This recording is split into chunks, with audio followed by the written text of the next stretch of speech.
from the broadcasting house, KBC Channel 1. A fantastic day. I hope you had a good one. And by the way, did you know that Senegal actually fought for 8 good years to get that coveted trophy? 8 years. Under one coach, Cisse. And he was a player then. For 8 good years, he was never sacked. He was never bullied. He never faced threat from the government. And if you look at the GDP, according to the statistics, Kenya and Senegal, Kenya has a very stable GDP. We are 66th globally, with the GDP of 87.9 billion, while Senegal is 111th with the GDP of 24.1 billion. So they have done it. What about Harambee Stars? Just asking. Good morning, Jen. Good morning, Doreen. You woke up today and chose violence. I'm just trying to make sense of this, because you can imagine how many years that gentleman, Yes. How many coaches have we had in the national team? I actually read a tweet and someone was saying that it's high time as an African continent we Yes. believe in our own, because oftentimes when you look at most of those football teams, especially in Africa, there's that tendency to hire foreign coaches. And when you look at Senegal, they believed in their own for 8 solid years, no changing, no nothing, up until he became the first coach to say that he led Senegal to win the African Cup of Nations trophy. What does it say about believing in our own and trusting the process and the consistency thereof? How many coaches have you had so far in 8 years? But you know, this goes to show you that also a coach is as good as they really are. You know, because if they have stayed with him for all those years, because they would have, you know, gotten a different coach if they wanted, you know, different results. Yes. But he was delivering as per what they were hoping to get, and eventually they did win. But I think here in Kenya, we've always had a lot of challenges when it comes to the national team, not just from the coach. Even there was a time back when guys were complaining that we need sportsmen to be leading some of these organizations, Yes. because those that are there do not understand the craft. Actually, the it's Marigas, business. it was sometimes late last year. Yes. Yes. For them, it's just another business they're managing. They don't understand the craft itself because they haven't been there. You know, they haven't played basketball, they haven't played football, they haven't played rugby. You know, they haven't run on any track. And you know, he was a player then. He was. You see? He was in the national team, Senegal, way back. Then he retired from football and now he's now coaching the national team. And here we are. Okay, we started with some football today. That's amazing, right? Okay. Kazi ya Mungu haina makosa. Haina makosa. It was an amazing day yesterday. President Uhuru Kenyatta, for the first time, hit directly at his Deputy President William Ruto, saying that, you know, business cannot be done on top of cars. We'll be discussing that later on in People and Politics with Daniel Orogo and Dr. Rotich. But before then, first things first, let's just introduce the team members. We broke the protocol. Jane, Doreen, and Regina. Good morning. Good morning, good morning. Welcome once again to the program. I am Jane Womboy, and today, as always, every Tuesday we get to have our health conversations. And today we're going to be talking about the metabolism that our body gets to go through. How does it work? How do you know if you have metabolism imbalance or your metabolism is actually balanced? Because we always talk, you see people who eat, but they don't gain weight. Yet the amount that they put in their bodies, it is not proportional to the size of their bodies. And others, okay, nusa tu chakula hivi, weight gain. Yeah. What is that? That is what we're going to be exploring today. And aside from that, today being the 8th of February, it is the International Safe Internet Day. And that is also a conversation that we'll be having in not too long to just understand where we are. And especially during this pandemic, that the internet became almost a daily requirement for so many individuals for that matter. So how then do we make that space safe for our children in this day and time? So all that will be coming up in not too long. Doreen. Kina nani hawa wakinusa chakula hata wajakula? Mimi nikwambie. Wanafura. Unanusa tu hivi kilo 7. Na mwingine atakula 19 kilos na Ayendi mahali. Akunywe salad. Understanding your I think that's going to be a very metabolism. interesting conversation. Given a time whereby we're living in a space where people are really trying to lose weight and do not know even what to do, what not to do. So I think it's going to be a very interesting conversation. That's why our viewers need to stay put this Tuesday morning. Obviously, we always have a packed up show for you, a lot in store.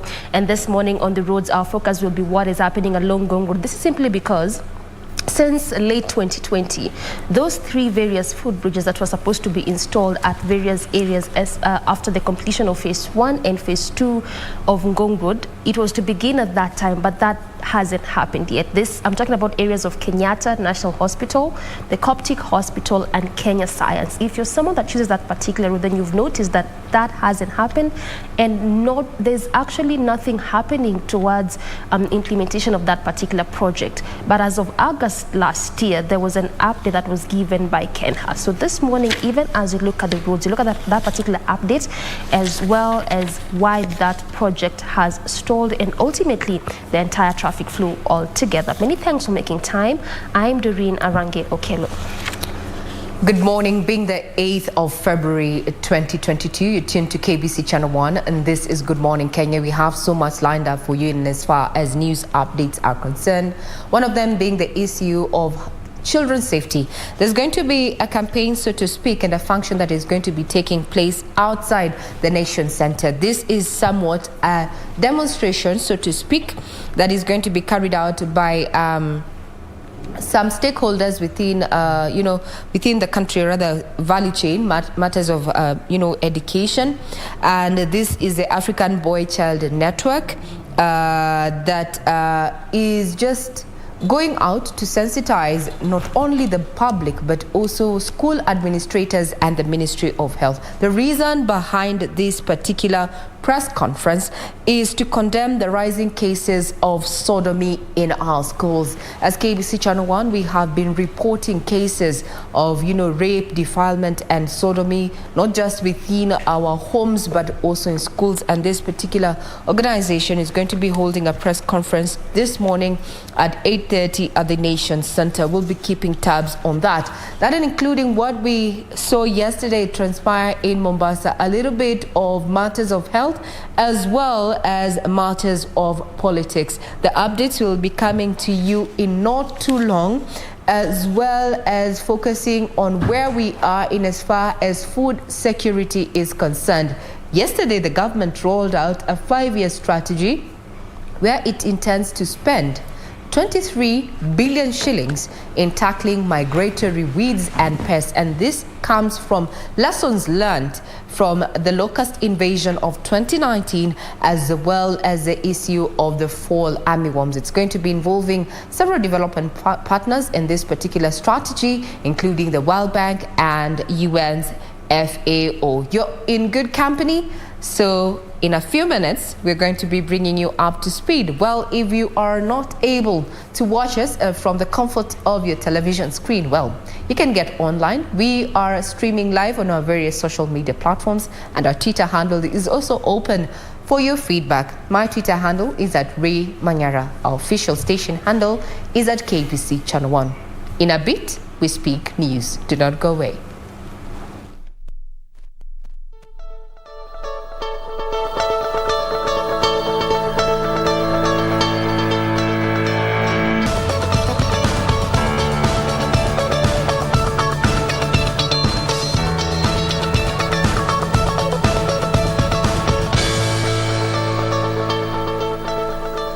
Good morning. This is In the Headlines on KBC Channel 1. I'm Regina Manyara. Now we start off with matters of the Big Four agenda and focusing on universal health, where the government has launched the universal health coverage in the country aimed at ensuring all Kenyans access quality healthcare without financial constraints. While launching the program, President Uhuru Kenyatta urged Kenyans to register as members of the National Hospital Insurance Fund, on which USC you will be hinged to access medical care.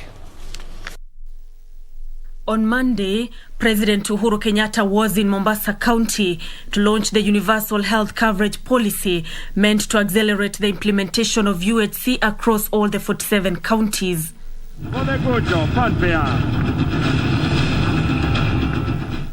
The president stated some of the policies to guide the achievement of UHC, which include finalization and operationalization of all government-sponsored programs by the end of June this year to address the challenges in financing healthcare provision.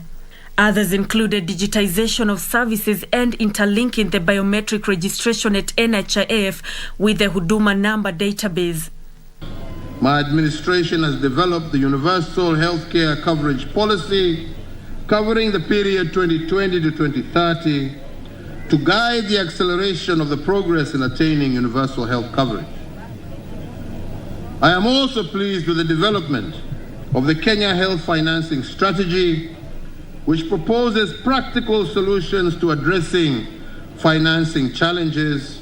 The head of state enumerated milestones in healthcare provision, such as increasing the total hospital bed capacity in the country by 47%, while the ICU bed capacity saw a 502% increase. 15,234 healthcare workers were recruited under the Universal Health Coverage Program and COVID Management Program, and in addition, community health coverage has been increased from 10% in 2013 to the current 91%. The president said that through the reformed health sector, Kenyans were now able to access services such as cancer treatment at an affordable rate instead of traveling abroad for treatment. Hakuna haja ya kutaabika, sijui niende India, tufanye nini, hapa tu Coast General utibiwe hapa. Ukiwa na open heart surgery inafanya. Ukitaka kupasuliwa kichwa enda Embu upasuliwe huko. The president underscored the pivotal role the National Hospital Insurance Fund will play in fulfillment of UHC, urging Kenyans to register as its members. Kila Mkenya awe ana uwezo wa kwenda hospitali na kutibiwa na kurudi nyuma, kurudi kazini kwake bila kuwa amefilisika na ameishiwa, ameuza vyombo vya jikoni, ameuza vitanda, ameuza kila kitu kwa sababu ya ugonjwa. Hii ni kitu ambayo itagusu mtu mwenyewe, bibi yake ama bwanake, mtoto wake na wengine ambao wako hiyo nyumboma yao.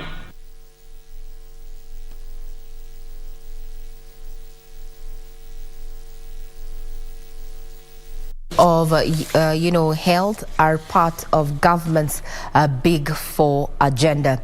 Now, while in Mombasa, the president also took a stab at matters politics, where he took issue with certain officers in his administration that he says have taken campaigns at the expense of focusing on service delivery to Kenyans.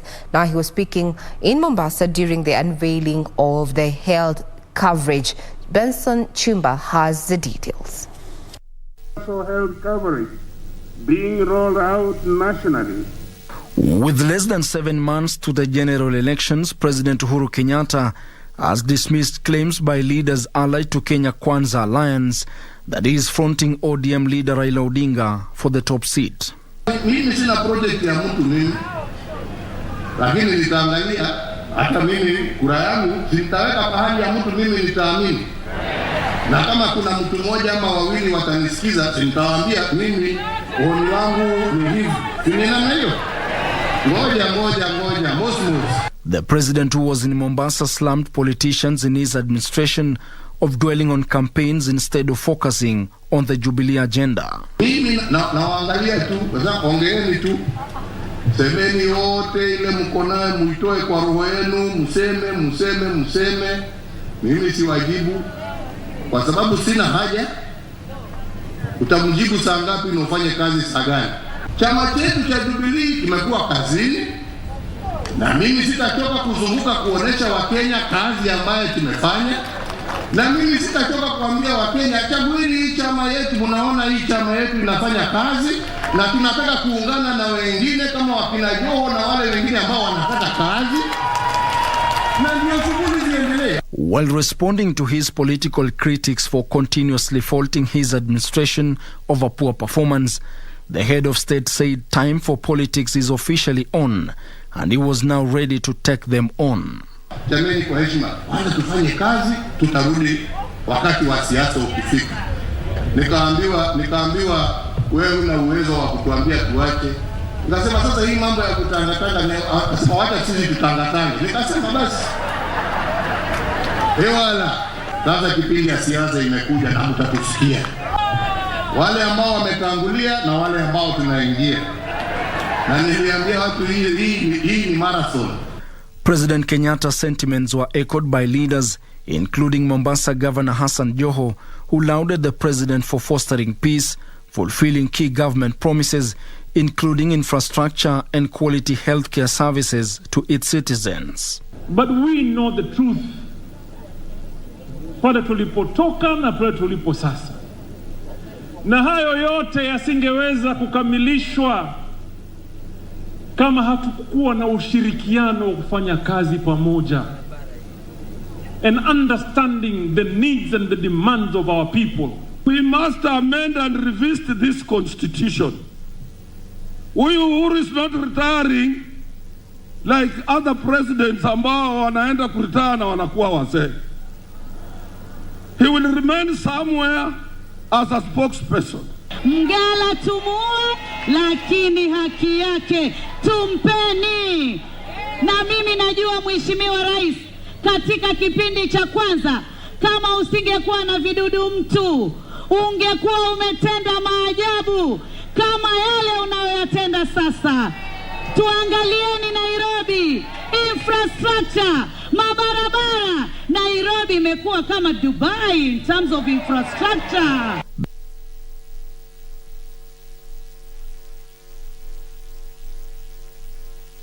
That was happening in Mombasa. We still had to keep up with matters politics, and Kenya Kwanza Alliance has promised major changes in the education sector should it form the next government led by Deputy President William Ruto.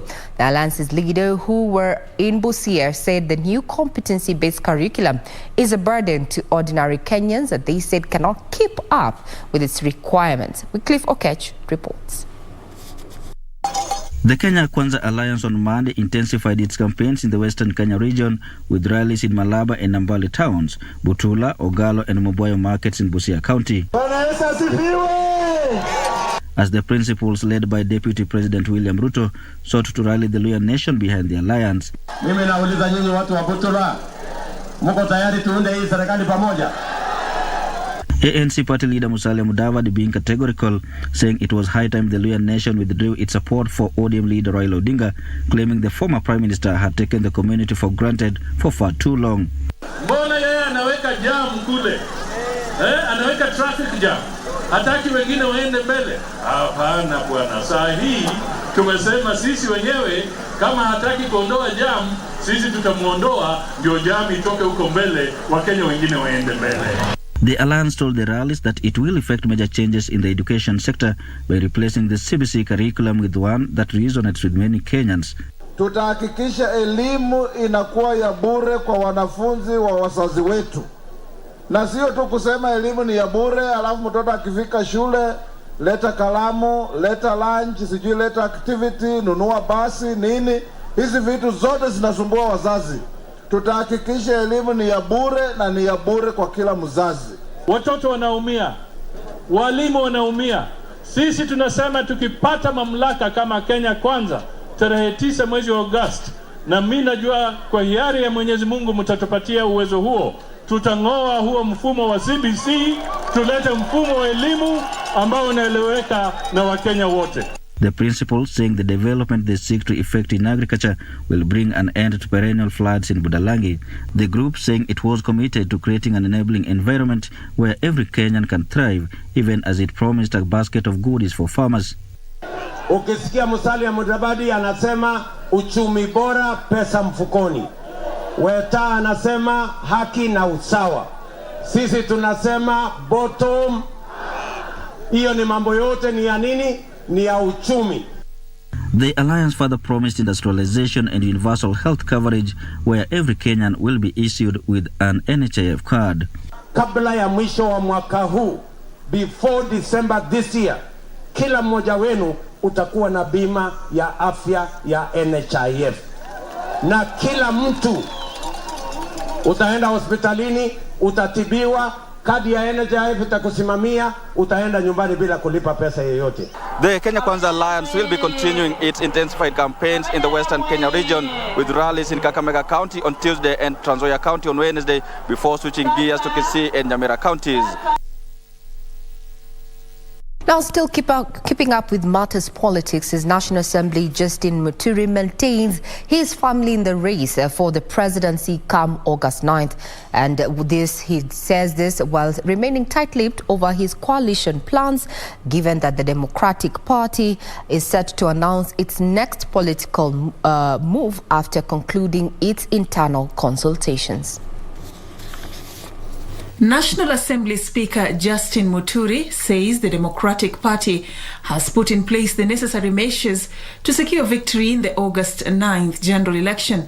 Muturi, however, remaining cagey on his plans to join coalitions, downplaying talks that he will shelve his ambition to vie for the country's top seat in favor of his opponents. I don't belong to the category of quitters. I'm no quitter. Yeah, and let me say also that we are doing our consultations as a party first. We cannot go to consult other people there before we have first of all agreed. So we are not yet there. We are not yet there. So please hold your horses, even if you have two. hold them. They may be shocked. They may be shocked. They'll be shocked. You know, a day in politics is a long time, so it is said. Muturi was speaking during an event to receive defectors to the Democratic Party. The party has also embarked on a nationwide recruitment of aspirants of various political seats. As the Democratic Party, we are grateful that these leaders have found it worthy to express their confidence in our party, the Democratic Party. And we believe that we will be moving quite well, and this is just but the beginning. Meanwhile, a section of leaders from the Party of National Unity has opposed the proposed amendments to the election law, which among others proposes to revert to the manual transmission of results. Led by Laikipia County Governor Nderitu Murithi, the leaders argue that the amendments, if implemented, will create room for rigging in the electoral process. Wizi wa kura happens when there is that manual transmission, because then people can change documents as they travel from Isiolo to Nairobi, or from Nyamira to Nairobi, or from Nyeri to Nairobi, or from Laikipia to Nairobi, or from Kirinyaga to Nairobi. We don't support it, and it is not necessary in this day and age of technology. What we support ourselves, both as PNU and Azimio, is that at the polling station, that result should be made public at that level, because they are the ones who are there and they are the ones who know how they have voted. And a section of youths from the Mount Kenya region who are allied to the Jubilee Party has vowed to popularize the party's agenda in the grassroots areas. Led by nominated Senator Isaac Ngugi, the youth also expressed their support for ODM leader Raila Odinga's Azimio la Umoja. We need people who really understand the president's agenda and who are ready to continue with his legacy. Our party leader is back now, and you will see a serious mobilizations on the counties. It seems all systems go there for matters, campaigns and politics. You know, the race to the top come August 9th. However, today is the deadline for being the 8th of February, that is, for civil servants and non-exempted public servants seeking to join active politics. This is according to IEBC, the directive by IEBC. And Kenya's ambassador to Uganda, Kema Kilonzo, is the latest public servant to resign, joining the growing list of high-profile civil servants who have ditched the civil service for politics. Hours to the 9th of February deadline for non-exempted public servants eyeing elective political positions in the next elections to have resigned. Those in this bracket are obliging. Nataka wanieleze, mimi sitaki kwenda kuwaambia. Masaa ni mapema kuuza sera, mapema sana. Sababu ni vizuri tusikize na tusikizane, ndio tupange mikakati ya county pamoja na wananchi. Kenya's ambassador to Uganda, Kema Kilonzo, is the latest to resign, having set his eyes on Kitui gubernatorial seat. Various cabinet secretaries and permanent secretaries, among them John Munyes, who is eyeing Turkana gubernatorial seat, and Water permanent secretary Joseph Irongo, who has cast his eyes on Muranga gubernatorial race, are set to ditch public service and enter active politics. Other civil servants who have already tendered their resignations and hit the campaign trail are Chief Administrative Secretary Joseph Boynet and Vinyandeti, who resigned last week, eyeing Elgeyo Marakwet senatorial race and Machakos governor respectively. I have henceforth tendered my resignation from the office of Chief Administrative Secretary from today, 4th February 2022. Even as I set off to go and respond to the voices of the people of Machakos County, I assure His Excellency, the President, of my total support and availability to partner with national government to advance further development agenda. Former Rift Valley Regional Commissioner George Natembeya also resigned and joined the Trans Nzoia gubernatorial race. Nikijitayarisha kwenda kule Trans Nzoia kuitikia mwito wa wananchi wa Trans Nzoia kwamba wangependa wahudumie kama gavana wa huko, mwito ambao nimeitikia. President Uhuru Kenyatta's aide Michael Wakenda also resigned to run for Kiambu senator position. The head of state, through a memo issued by the head of public service Joseph Kinyua, directed those with political ambitions to vacate office before 8th of February. The law requires that government officers eyeing elective seats vacate on or before the 9th of February. Well, that particular deadline happens to be today. So if you haven't resigned, then you need to do so by end of day. Our very own Bonim Sambi is also going to be getting into elective politics, and we wish him all the best. On that note, we take a quick break. We'll be right back.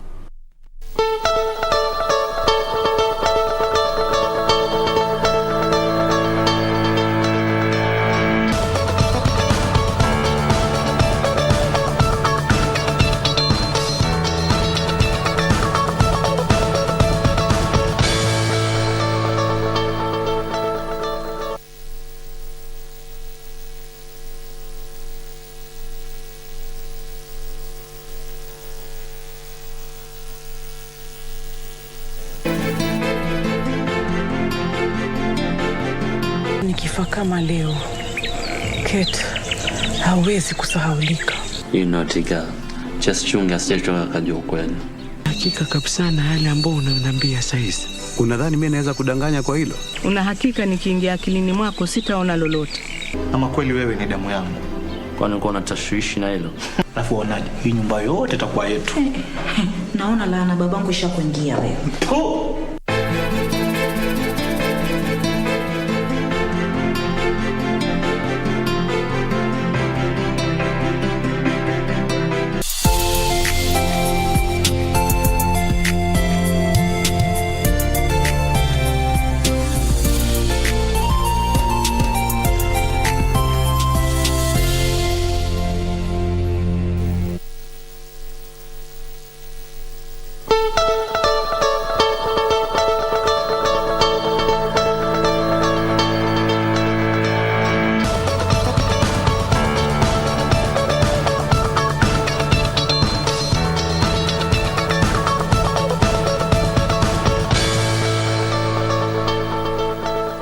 You're watching KBC Channel 1 and this is Good Morning Kenya. I'm Regina Manyara. Now off to matters business. The government plans to spend 23 billion shillings in the next 5 years in capacity building, coordination and preparedness in managing migratory and invasive pests as well as weeds.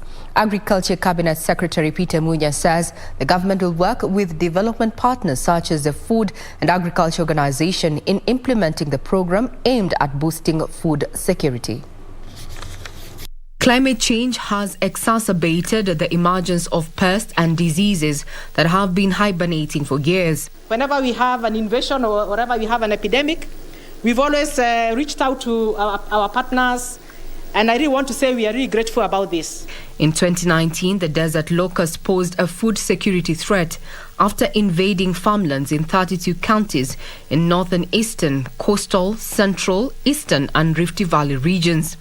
As such, migratory pests and invasive pests are posing a new challenge in the country with devastating effects on the environment, food security and the livelihoods of farmers. This ministry, with the support of FAO and the World Bank, spearheaded development of the strategy for management of migratory and invasive pests. To mitigate this, the government has rolled out a 23 billion shillings worth 5-year strategy encompassing the establishment of a modern information and knowledge management system to strengthen surveillance, forecasting and ensure timely and effective control operations. We're getting ahead of the issues as opposed to waiting for the crisis or the challenge to come to us and then figuring out ways that we have to address it by immediate or emergency assistance. Kenya will be partnering with the World Bank and the UN's Food and Agriculture Organization so as to fast-track implementation of the program. So I'm looking forward to continuing with that effort of collaborating, working together. National government will continue to provide the coordinating role that is required and also raising the resources that are required for us to be able to move the agenda forward.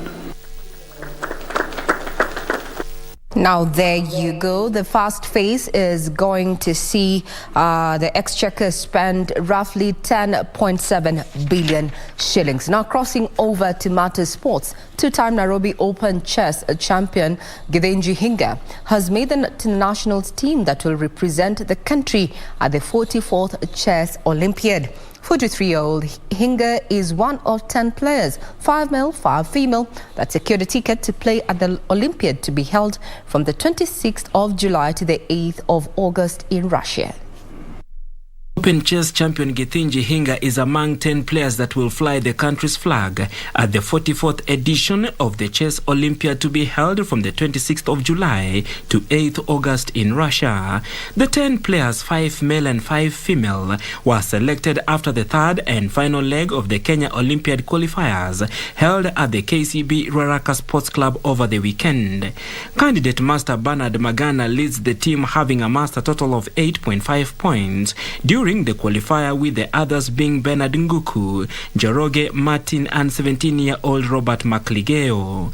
Joyce Nyarwai tops the ladies list that will travel to Russia, with the others on the list being Sasha Mongeli, Glenda Madelta, Julie Mutisia and Cynthia Obondo.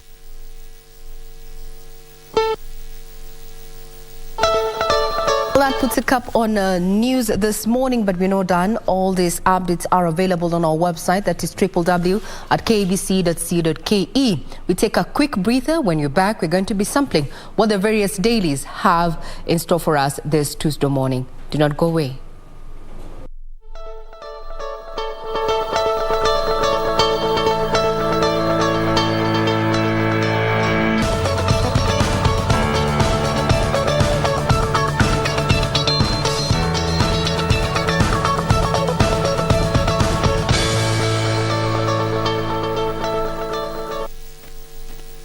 All right, and we are back. We want to move on to the next segment, and that is in the headlines. Just now the papers, seeing what has been updated so far. I have a copy of the Daily Nation. Let me just start you off with the front page. Very busy, very busy today. The main read: Uhuru set to endorse Raila at party NDC. Uhuru set to endorse Raila at party NDC. They go on to say it's time for politicking. No, time for politicking is here, and you will hear from us. Now, President Kenyatta yesterday did warn those that are opposed to the Azimio movement, which has Odinga as the flag bearer, to prepare for a tough battle in the coming days days, as he will personally take the lead in regards to this particular charge that they are on. And critics have gone on to say that it's game on. The president has been blowing hot and cold when it comes to his stand and also his role when it comes to the succession politics here in Kenya. But they now say he has folded his sleeves and it is about to play. Game on. All right, so away from that, we come to the other story here, still politics. Jubilee won't let us leave, cries UDA. These are some of the MPs and members that are allied to the Deputy President William Ruto, who say they want to officially deregister from the ruling coalition, but some of them have actually did go through the process only to find out that they have been re-registered again under the Jubilee Party, and they are now reaching out to the registrar of political parties to just make sure that they have a smooth transition when it comes to their resignation and registering with the UDA party, because it is clear that somebody somewhere is making it hard for them. Then the other story is in regards to the Universal Health Coverage Plan. Hope and fears as the launch did happen yesterday, but now the question is it a new era for patients? But what will the cost be? What will the cost be for this new era when it comes to patients in receiving medical care within the country? Will it really be affordable for a majority of the Kenyans and accessible for that matter? The other story, the final one in regards to health. This is in regards to the steps that we are making towards getting a vaccine for HIV. So for decades now, research has been ongoing, and scientists have been taking up new perspectives and new approaches when it comes to the treatment and how they approach HIV. And there seems to be more hope right now, and especially in this time that we are in this pandemic, because some of the techniques that they used to come up with the COVID-19 vaccine are seemingly also going to be replicated when it comes to finding a vaccine for HIV and AIDS. So they have definitely made a few steps towards coming up with a vaccine for HIV. That is the front page of the Daily Nation for you this morning. Victor. Yeah, still on politics, Uhuru to DP, that's on the front page of the Star newspaper. Uhuru to DP, I'm no pushover as he defends term. Uhuru to DP, I'm no pushover as he defends term. Kenyatta says that you cannot build the nation by endless politicking on top of campaign vans. That was directly meant to have his deputy president put on check. The president tells critics Jubilee is alive, lists achievement. We'll be discussing that one later on in the People and Politics, on People and Politics here. And Azimio appoints Waikenda as head of protocol for 2022 race. Raila's campaign team is in talks with public relations group, that is Janadine Karaoke, to manage communications. Remember, it's just a week or so where the DP side also picked journalist Hussein Mohammed to run that communications department, and now we also have this on the Azimio side where they are in talks with Jinadine. Raila's ODM to conduct digital party primaries. They say that this is meant to curb electoral fraud and ensure credibility. Party Elections Board Chairperson Catherine Muma said that aspirants seeking party tickets for various positions and seats will apply online and paid through a pay bill number. Let's wait and see how that will shape. Suspected serial sex killer Wanjala to remain in remand. He was accused of allegedly lured 3 teenagers, defiled and strangled them to death. Justice Eric Ogala on February 3rd declined to grant Wanjala bail, saying that the accused is likely to interfere with the witnesses and compromise the case. He's also said that the life of the accused persons may be in danger. Therefore, pre-trial detention is necessary to protect him. Further, he's a flight risk, the court said. All right, that is according to the Star there. Next story, Ruto team's push to abolish CBC will mess up 8 million kids. That's according to experts. They have been pushing for the abolishment of the CBC program. And now experts have warned that a push by Deputy President William Ruto and his camp to scrap the competency-based curriculum will see more than 200 billion shillings down the drain. Further, the education future of more than 8 million CBC learners would be thrown into disarray should the proposal by Ruto's team to abolish the new curriculum succeed should they be elected. I don't know where this started from and how the issue of politics and CBC is connected. But if you ask me, they are touching on the hearts of millions of parents and guardians. And we have got over 8 million kids who are going through the CBC.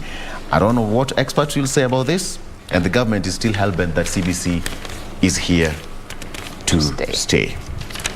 And finally, I'm no pushover. Uhuru wants Ruto. The president said that he has been at work all through, even as others politic around the clock. He was speaking yesterday in Mombasa, remember? Uhuru gave signals that he would openly back ODM leader Raila Odinga in the August 9th election, saying that his Jubilee party will team up with other outfits to form a government of respect.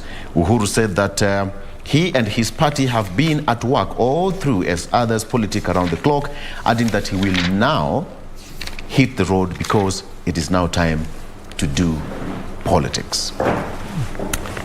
Okay, that is something that we're going to discuss. Let me not just give you just a sneak peek of what we'll be talking about later on in the program. Doreen. All right, so today marks the last day for those that have declared their bid to vie in this year's general election. This goes by that particular circular that was issued last month by the head of public service, that is Joseph Kinyua, whereby those vying for elective positions had up until today, that is inclusive of CS, some principal secretaries, and the chief administrative secretaries. Now, this poses a challenge to the president because then he has to look for ways in which he will fill up these positions that are set to be vacated. When we get to the details, I'll be telling you some of the ways in which the state is planning to employ so as to fill up these particular positions for the remaining 6 months up until we get to the general elections. And away from that, going to that IEBC voter registration, which ended on Sunday. So IEBC released the report of how that particular process fared on and the number of voters they were able to register, especially in this second phase. Remember, their target was 4.5 million Kenyans, but they only were able to register about around 1 million and so Kenyans. So this is way below the target in which they had anticipated to reach.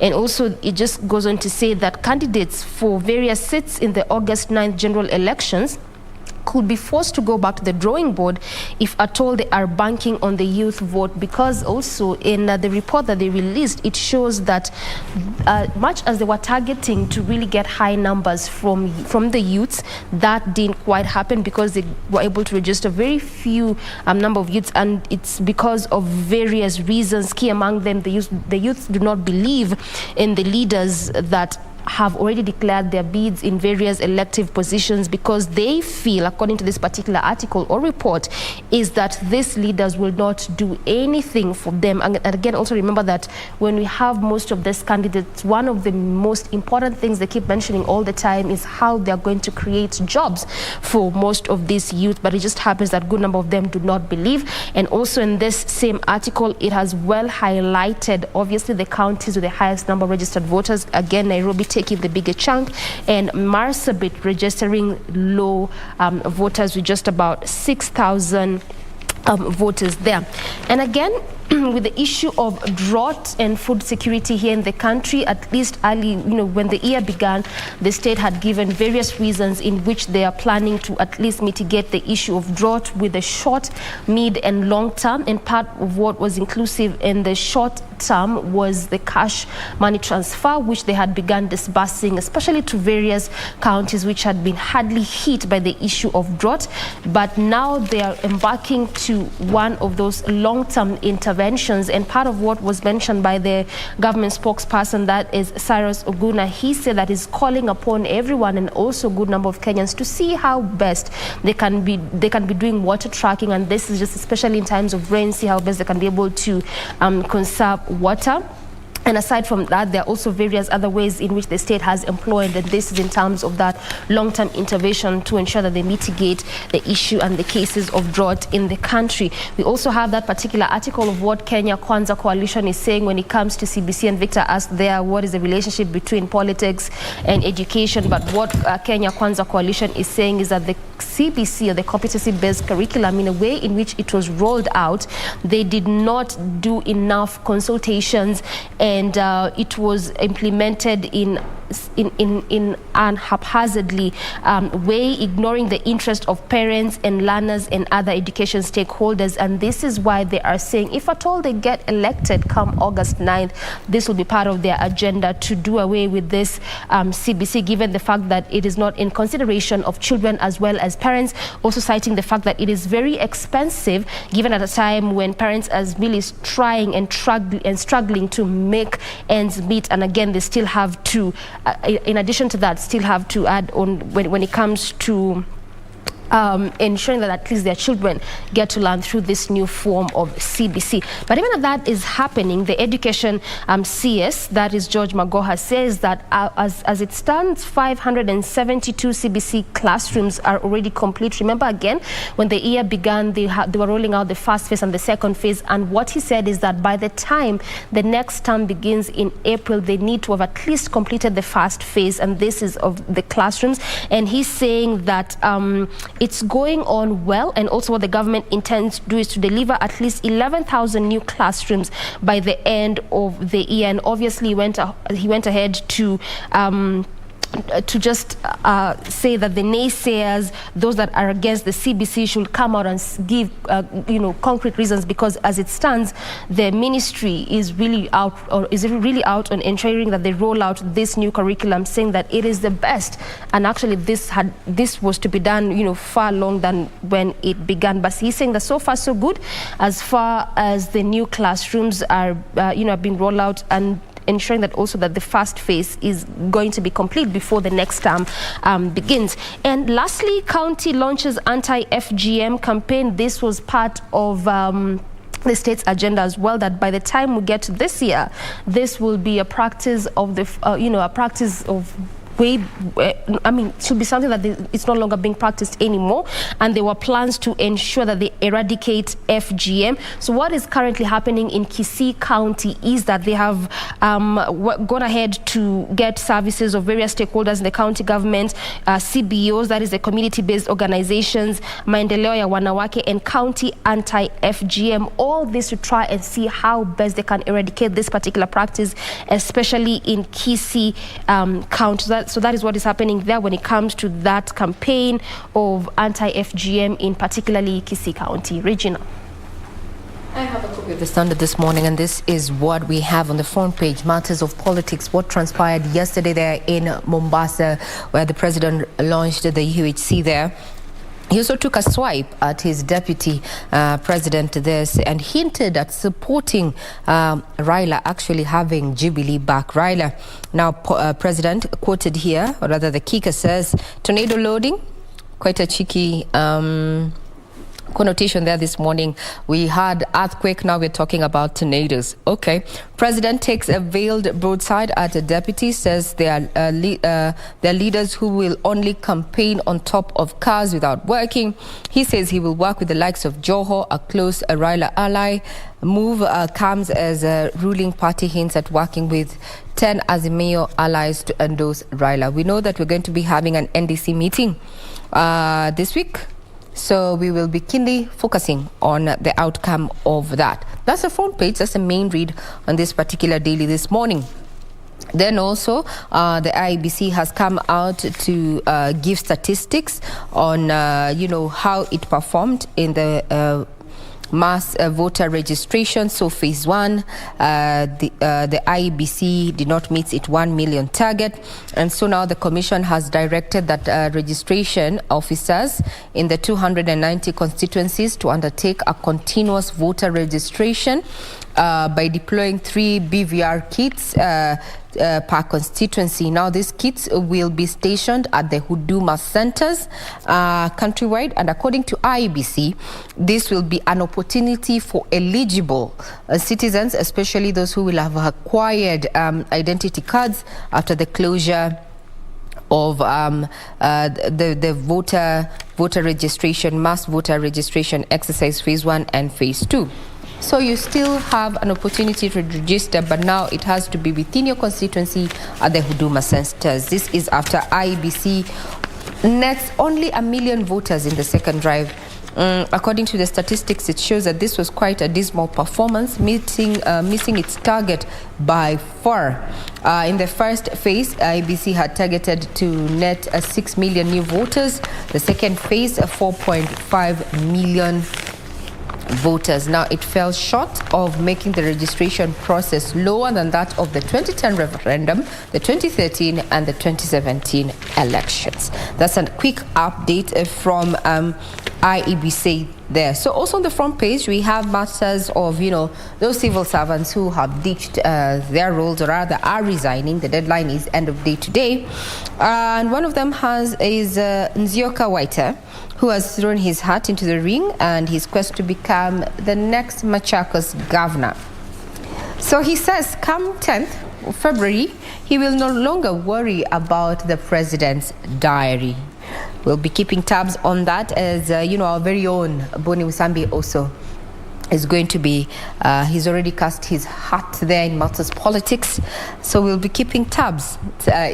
We've also seen a couple of celebrities, even one of our former presenters here, Njambi Kwekai, is also going to be running for elective office. So indeed, 2022, there are quite a number of players, some that you know, some that you don't, but at the end of the day, what are they bringing there at the table, and what has been their previous track record? Matters of glorious Senegal there has also captured the eye of the scribe this morning on this particular daily, getting there to the front page. The Teranga Lions, 8th time trying it out, all the way from 2017 under the same coach.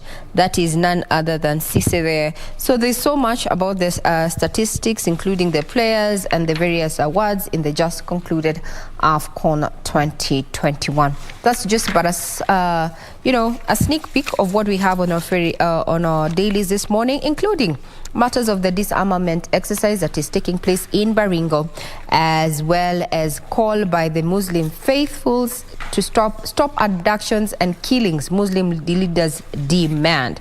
That and so much more is still available on our website, that is www.kbc.co.ke. I'm Regina Manyara. I wish you a pleasant viewing ahead. All right, before we close there, let's still continue with what's on the papers here. ODM to conduct primaries digitally. Aspirants seeking tickets for various seats will apply online and pay through a pay bill number. They say that Party Elections Board Chairperson Catherine Muma said aspirants seeking party tickets for various seats will apply online and pay through a pay bill number. She said that the party has engaged the Communication Authority on the distribution of internet connectivity, and all the pay bill numbers will be given to the aspirants. All right, businessman wanted in Rwanda, freed on bond by Kenyan court. Ndungu, also an American citizen, was convicted of bank fraud 10 years ago. Nathan Lloyd Ndungu, who is also an American citizen, has been in custody for more than a week. He was arrested as he jetted back into the country from the US, and according to court documents, Rwanda issued a red alert against him 10 years ago in February 2012 after he was tried, convicted and sentenced in absentia.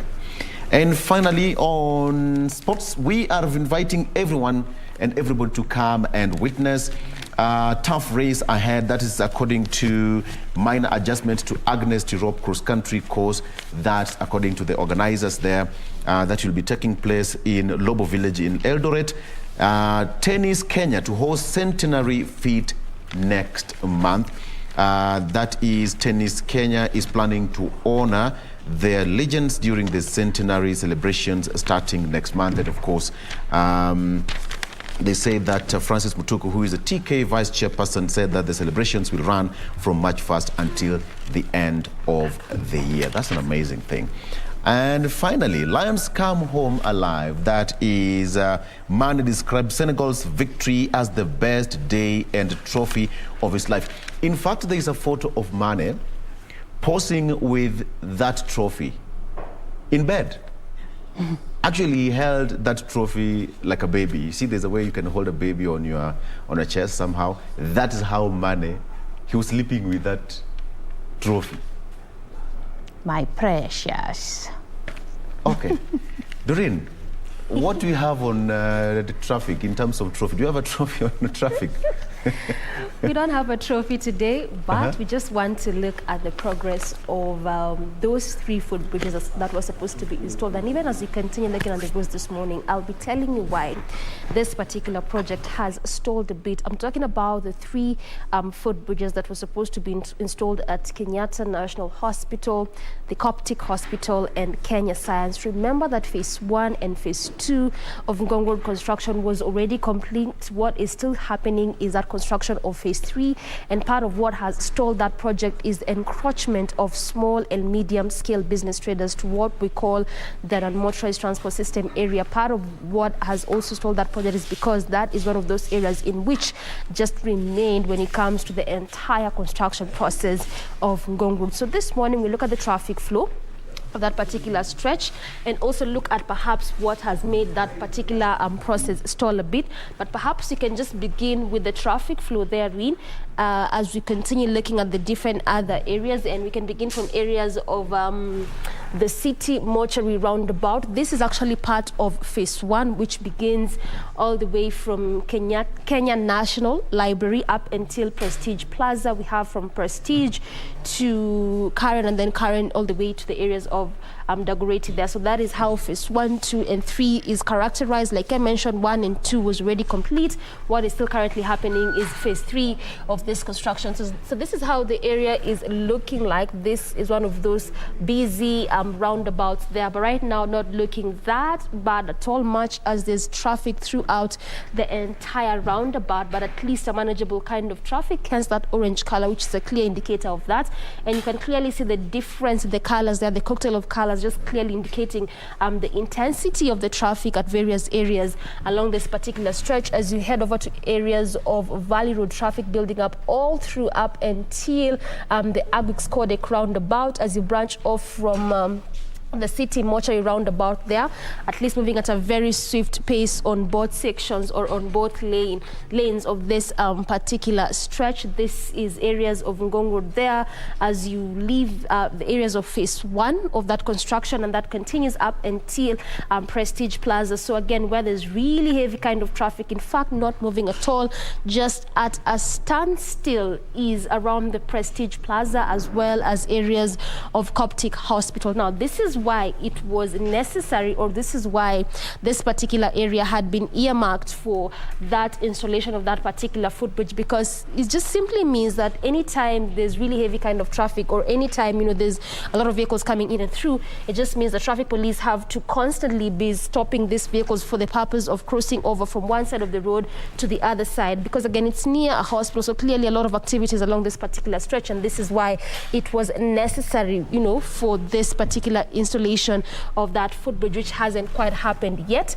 And at least it's opening up just a bit, so still heavy kind of traffic moving at a very, very slow pace. This is on areas of Prestige Plaza there. On the other side, still around the same area, traffic still being witnessed there, but at least moving at a fast pace. So again, if you're leaving areas of Karen, Dagoretti, Ngong, coming to the city center, where you just have to make do with that heavy traffic is areas around Prestige as well as areas around Coptic. If at all you intend to use the city mortuary roundabout through Valley Valley Road as you head over to the city center. On the other side of Kenyatta Hospital, not really that bad for you.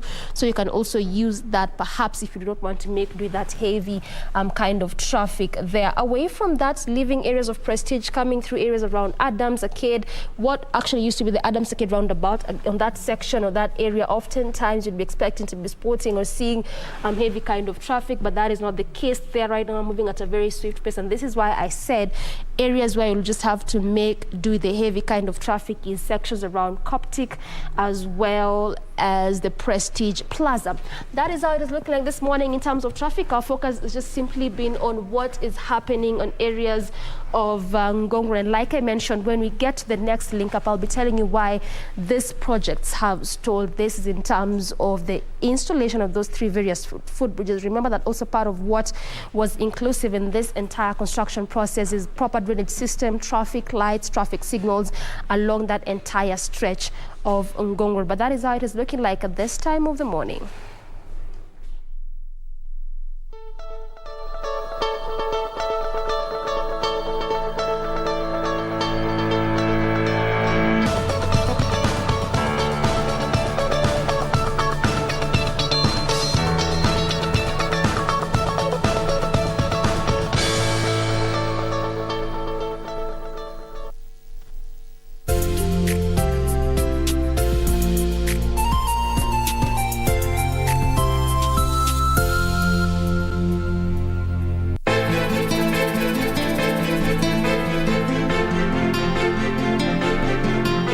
Kama leo, Kate hawezi kusahaulika.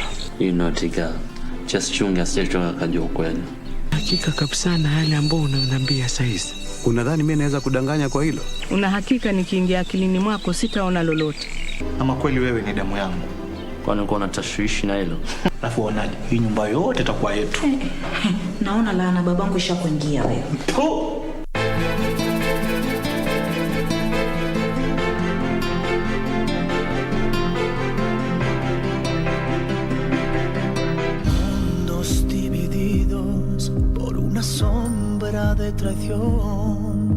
I want you to promise that you'll return the land that your father stole from me to build his hotel. I'm not going anywhere. You and I need to talk. No! If I lose my son because of your foolish pride, you'll definitely lose me too. And I mean it. Let me see it. This is none of your business. No, Get your I need hands to off see this. what this is. Why are you hiding it from me? If you try to hurt me or my mother again, we'll deliver what's in that safe to the police. Is that clear? I will never stop loving you. And do you know why? Why? Because you're the father I never had. Lying heart. Fue sembrando el veneno y la ambición.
health coverage being rolled out nationally.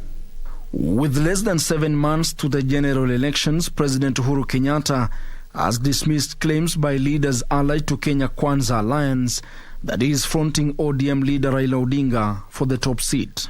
Mimi sina project ya mtu mimi, lakini nitaangalia hata mimi kura yangu sitaweka pahali ya mtu mimi nitaamini. Na kama kuna mtu mmoja ama wawili watanisikiza, nitawaambia mimi oni wangu ni hivi. Tumeelewana hiyo? Ngoja. Mosmos. The president, who was in Mombasa, slammed politicians in his administration of dwelling on campaigns instead of focusing on the Jubilee agenda. Mimi nawaangalia tu, ongeeni tu. Semeni wote ile mko nayo muitoe kwa roho yenu, mseme. Mimi siwajibu kwa sababu sina haja. Utamjibu saa ngapi na ufanye kazi saa gani? Chama chetu cha Jubilee kimekuwa kazini na mimi sitachoka kuzunguka kuonesha Wakenya kazi ambayo tumefanya. Na mimi sitachoka kuambia Wakenya chagueni hii chama yetu, mnaona hii chama yetu inafanya kazi na tunataka kuungana na wengine kama wakina Joho na wale wengine ambao wanataka kazi. Na ndio shughuli ziendelee. While responding to his political critics for continuously faulting his administration over poor performance, the head of state said time for politics is officially on and he was now ready to take them on. Jameni, kwa heshima, wacha tufanye kazi, tutarudi wakati wa siasa ukifika. Nikaambiwa wewe una uwezo wa kutuambia tuache. Nikasema sasa hii mambo ya kutangatanga, akasema wacha sisi tutangatange. Nikasema basi. Wala sasa kipindi ya siasa imekuja na mtatusikia. Wale ambao wametangulia na wale ambao tunaingia.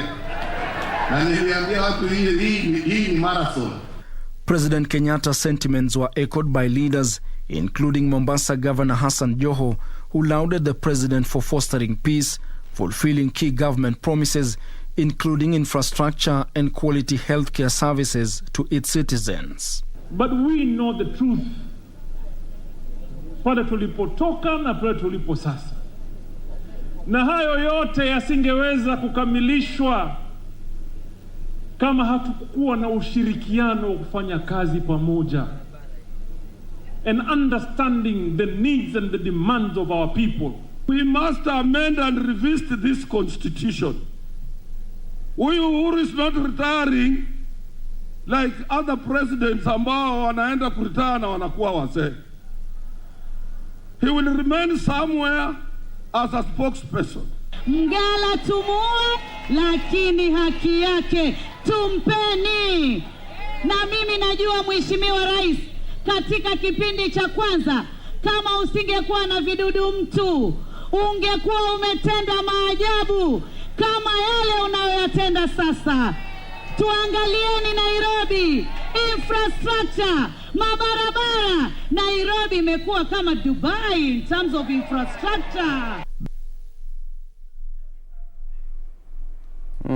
There you have it. That was yesterday in Mombasa. Good morning. It's now time for People and Politics, and we are going to be discussing that. The president hitting out at his deputy, saying that, it's time for politics right now and let the game begin. And before we begin the game here in studio, let me introduce the team. I have got Dr. Otich, who is our political analyst, as well as Daniel Orogo. They have disappeared. They will tell us later on into the program why they decided to disappear. Later, yeah? Thank you so much, hello. Good morning. Morning to you. I'm here, and I'm here to stay. You are here to stay. I like that. And Orogo, will you disappear? I was, we had 1 month of Africa Cup of Nations, and there's so much that was going on. Even as we're watching that political parties and everywhere. So there's much that is going on within the political cycle. Okay. But it's good to be here and appreciate the development that is here. Absolutely. Yes. Thank you so much. So let the game begin. The president said that the Jubilee just took a small holiday. It's not yet dead, but we are here again. What do you make of that statement, Dr. to start with you, where the president said that, you know what, we have to do it right now. It's time for politics. I think, although, if you can remember, the many times the head of state has been telling Kenyans that it is time to work and not politic. Now he's informing the Kenyans that it is now time for politics. Because I think he was referring the team that is led by His Excellency the Deputy President, yes, that they started campaign early. And then by the time when he was telling Kenyans it is time to work, it's time to deliver on the deliver on the pledges that they made to this country, and then the other team were busy. They started the campaign early. Yes. So, as part of what the head of state said is that now that we are now embarking on real politics, this is the time to politic. And he has opened up the boundaries for politics, because he never uttered only about politics or the beginning of politics. He also said that he'll take side.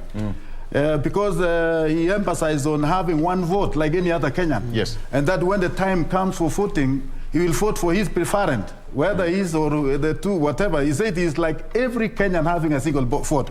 I think what His Excellency basically came out very clearly is that he's going to support Right Honorable Raila Odinga in the coming election, because he mentioned that we shall be a team of like Akina Joho. Joho is the deputy chairman. The chairman of the ODM. And in this case, in that note, he was referring to Right Honorable Raila Odinga, that he's going to join up with him. So, but as captured in the news, although that the president will support Right Honorable Raila Odinga, to me, it is not news, because since the inception of the 2018, the handshake itself, there were a lot of speculation that His Excellency was eyeing to team up with Raila come 2022, which is actually becoming a reality today. It used to be rumors, people used to speculate, but now it is real that His Excellency the President will work. And then when you also looked at the utterance of Atwoli, yes, he said that he repeated the same thing that he once said, that His Excellency the President is too young to retire, and that he will be somewhere there as an Ajib advisor. But I believe at most, His Excellency the President seems to have struck a deal with Right Honorable Raila Odinga to form the next government. I don't know in which position he will be, but somehow he will be there, very present. Daniel, the game is on. Yeah, and there is a Hansa Bernacle right now. Exactly. That the battle lines are drawn, and there is no jittering around. It's what it is as we speak. That all political axis is taking a direction on where they would want to be in the campaigns and after the campaigns, yes, whether form government or be in opposition politics. Let me also recap on what you've just mentioned. That the president, equivocally said, it's time that we have been working, but it's now time to politic. 6 months down to elections, we are still seeing that indeed the country is gearing to politics. Yesterday marked the deadline of resignation of public servants and state officers who are occupying, their respective public offices. I haven't yet seen, because that was expected, that would be a mass resignation of public servants and state officers and heads of corporations and chairmen, all these people who are serving in these offices. I haven't really seen it. So it's something that I'm still yearning for, to see who is resigning, to run for a political office. But that be it said and done, I begin in that direction by saying that particular amendment or that particular law is very, very, unfair to some people. Because as you are expected to resign from a from a state office, Article 43(5) of the Elections Act mentions those who are supposed to resign. And it's saying that they are, public servants, CS, PS, and CAS who are supposed to resign from public office by yesterday. Then it exonerates, the sitting incumbent members of parliament. It exonerates the members of parliament, the MCAs, the senators. So why I begin by criticizing this law? It is a law that is hell-bent on making sure that it gives advantage to those who are still serving office in the position of delegated power. But it also, it's very unfair to those who are sitting as public servants who have to resign. So, Victor, if I'm a sitting member of parliament and you are a public servant who've just resigned from the office, I have an advantage over you because I am still using public resources in the office that I serve. Vis-a-vis you, who you are told to resign and never be seen in public office, at all, and yet we are competing for the same position. I'll get into that. So I think that is. I just wanted to begin with that, because that is very important to mention it as we proceed. Let me also just put up, okay, because when you talk of members of parliament who are still in office right now, they have got security of tenure, 5 years, that runs, you know, legally from the day they are sworn in. It's the same as president. They have got 5-year term. So for you to resign, it means that you have to go to an election. And these members of parliament are elected, they are not appointed. No, listen, what we are saying, that at an equal footing of a political office, where you and I, for example, are running for the same position, you serving as a public servant, you have to succeed 6 months, go into the field and campaign. I am running with you in the same office, but I am a delegated power because that has been delegated to me through elections, through ballot. And so I have to serve until my term expires. So in other terms, I have an advantage of accumulating resources at my disposal. So what if... You know, to campaign against you. What if a public servant's term ends next year in June and you want to vie for a position? You see, what I'm saying simply is... that situation? What really I'm saying is the law, I think this is what needs to be canvassed probably. Because even the petition of that law, and he was mentioning the young people who are running for that office. Yeah. For him... And Justice Brima gave an order and say this kind of amendment to this type of Law Elections Act 2011 had been canvassed 10 years ago. That was in 2012. But that's what I'm saying, that it needs to be interpreted by the court of law and tell us why the interpretation and the application of that law probably is not favoring some elements of it. Now, what you've mentioned, I think, let me come back to this. All is set for the National Delegates Congress, for the two parties, same day, different venues, I think. And as you see in the headlines, that a sitting president and President Uhuru Kenyatta is set to endorse, one of the party leaders. Yeah. I mean, it's in the public domain. It's not an assumption. It is in the public domain. And so let me say this in perspective. President Uhuru Kenyatta is a Kenyan, and he is a head of state. And he has an interest like anybody else to support whoever he wants to support and to endorse whoever he wants to endorse. Because I am seeing in different quarters, he's being compared to his predecessor, that is the retired President Mwai Kibaki, who didn't so well, had hands off in his succession as to where he wanted to succeed him. President Kenyatta has been very clear that he is interested in managing his succession, because he wants to leave a country in a safe pair of hands. He wants to leave a country in a safe, secure, and a peaceful Kenya, where you don't want a country to be inherited, and I'm quoting him, by a corrupt cartels of people who would want to steer the country into an economic crisis, into a constitutional crisis, and have the future of Kenya in limbo. I think this is what he said, and that is accorded to him.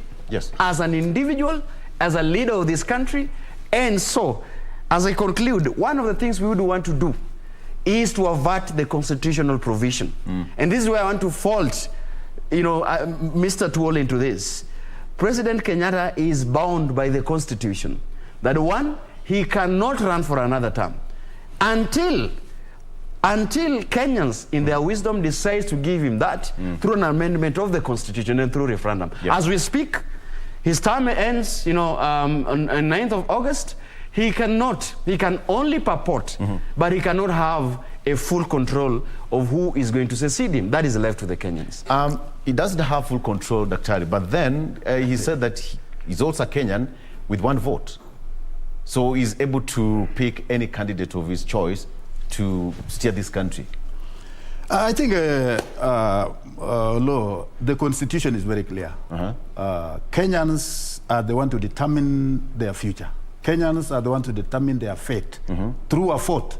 Just like what His Excellency said, he has only one vote to determine whom he is going to vote, but not to determine the winner of the presidential race come 2022. So in this case, the issue that I'm totally opposed to law is where you term your long-time friend as somebody who cannot be trusted to lead the country. If you can remember, Olo, before the 2018, the handshake, 2017 was the climax when they did the last election. I mean, along with this, the deputy president. So they had the first term together, they had the second term together. Now, after the election of the 2017, my friend, what is it that it changed the mindset of His Excellency the President to view his successor to be the deputy president as somebody who could not be what to lead the country? Okay. I mean, these are some of the things that we are asking today. We are longing to know. Even today, the Kenyans would wish to see or to know what really transpired, what really changed the mindset of His Excellency the President after Kumi Yake, Kumi Ruto. I mean, I think Kenyans are waiting to know what really happened. Was it personal? Was it a public, or is it because of public interest or a personal interest? Those are some of the big questions. A big question that the Kenyans would expect to hear from His Excellency as he embarked now on his campaign trail. Because he said, very soon you will see me in the campaign trail. That is what he uttered yesterday. And then he has his own preferred candidate, which is no longer a case, but Right Honorable Raila Odinga. So in this case, Olo, what we are actually looking forward is that he will have a hard time to convince Kenyans that the first 5 years was good with Ruto, and the second 5 years were equally, good but bad, because after caning after being put into the power by the same people that he doesn't want to hear now, he is now saying that he is not comfortable with them. Was that choice cast on stone? Because people tend to... Let me tell you... this is politics. Politics is a law. Yes. I know it's a dirty game sometime. That is why it brings about the ugly issues that we least expected that it was going to be. But having promised and also having had a joint venture in the first term and then the second term, after you have been assured of a place in the leadership, now you disown your own brother. I mean, those are some of the reasons we are still waiting for, to hear from His Excellency the President. Promises are broken. So when you say we, when you use the term we are waiting.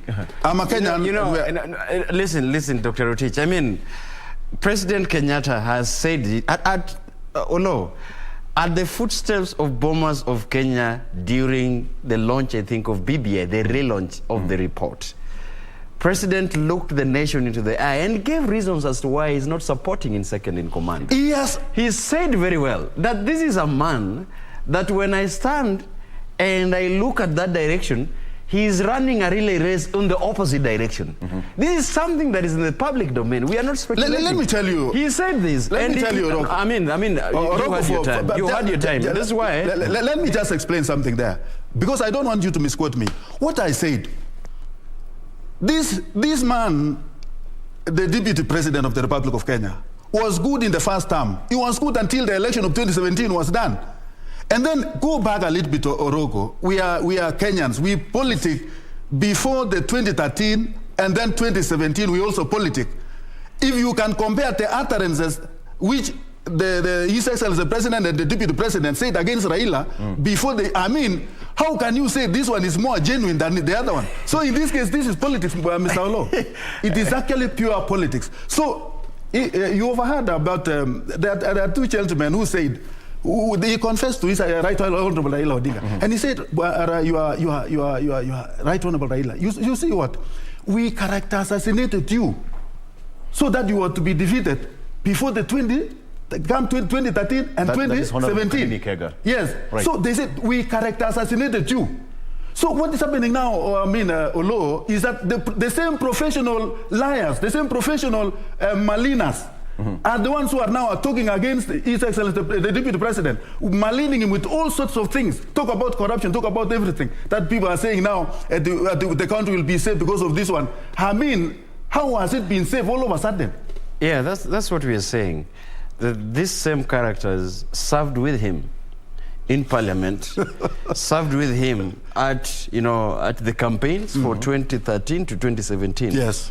And all in all, what I'm agreeing with you, Dr. Rotich, is that the nature of our politics in this country is what you're admitting calling a politicals of maligning people after serving in office.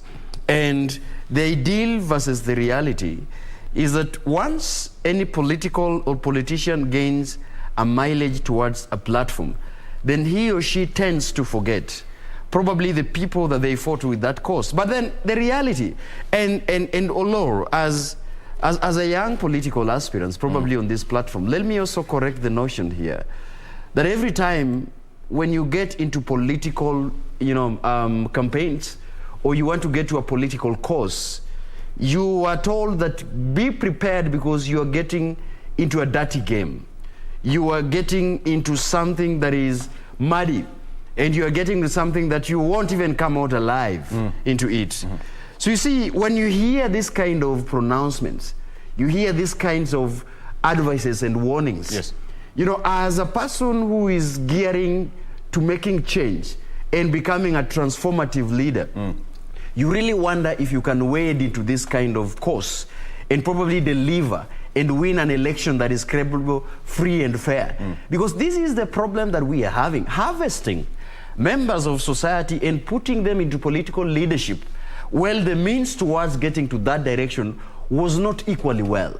So, Dr. Rotich, and you can see from his facial expression, is a victim of circumstances of what we're saying today. I'm not. And you see, complaining and saying that, you see, we as Kenyans, and probably we, that is why I asked Dr. Rotich, who is we? People understanding that, we put these guys into position, and we are waiting for His Excellency to explain as to why the second in command is no longer his favorite. I think that is what Dr. Rotich is saying, but also confirming that indeed the circumstances under which this dynamic duo before they came up together was solidly not in a foundation of democracy, not on a foundation of respect to internal party constitution of Jubilee Party. It was a marriage of convenience. And probably that is what we are seeing, including what just happened in Bomas recently. If you're seeing the circumstances of coalition building, you're seeing the circumstances of bringing people on board, it's purely based on that the other end must be dealt with the blow. It's not really safeguarding the interest of Kenyans as well. Okay, let me ask you a simple question before we go on a break. Human beings, we're allowed to make our changes, to change our minds, right? We are allowed, right? Yeah. So what's wrong with the president changing his mind? I don't see anything wrong with His Excellency changing his mind. Thank you. But no, let me tell you. Just hold on. Yeah. Let's take a break. And when you come back, you tell me why the president did not have any problem or did not make any mistake by changing his mind. And he hasn't recounted even that statement in public. I don't know why Rotich is weird. He's never said that statement is no longer tenable. No, you said he's a victim of circumstance. No. What I'm saying, let's take a break. I think let's take a break. When we come back, we're still going to delve more into this, and Dr. is going to tell us whether he's a victim of circumstance and why the president is still okay to change his mind. We'll be right back.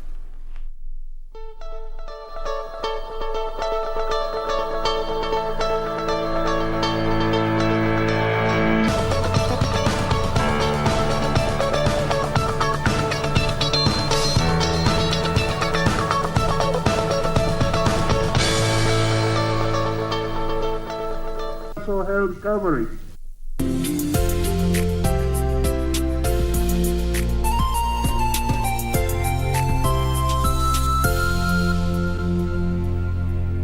Keep abreast of the developments live from the National Assembly and the Senate. Honourable members of Parliament. The questions. When is the construction expected to commence? The motions. Beg to give notice of the following motion. The debate. Will as many as want to say aye? The statements. A statement on an issue of general topical concern.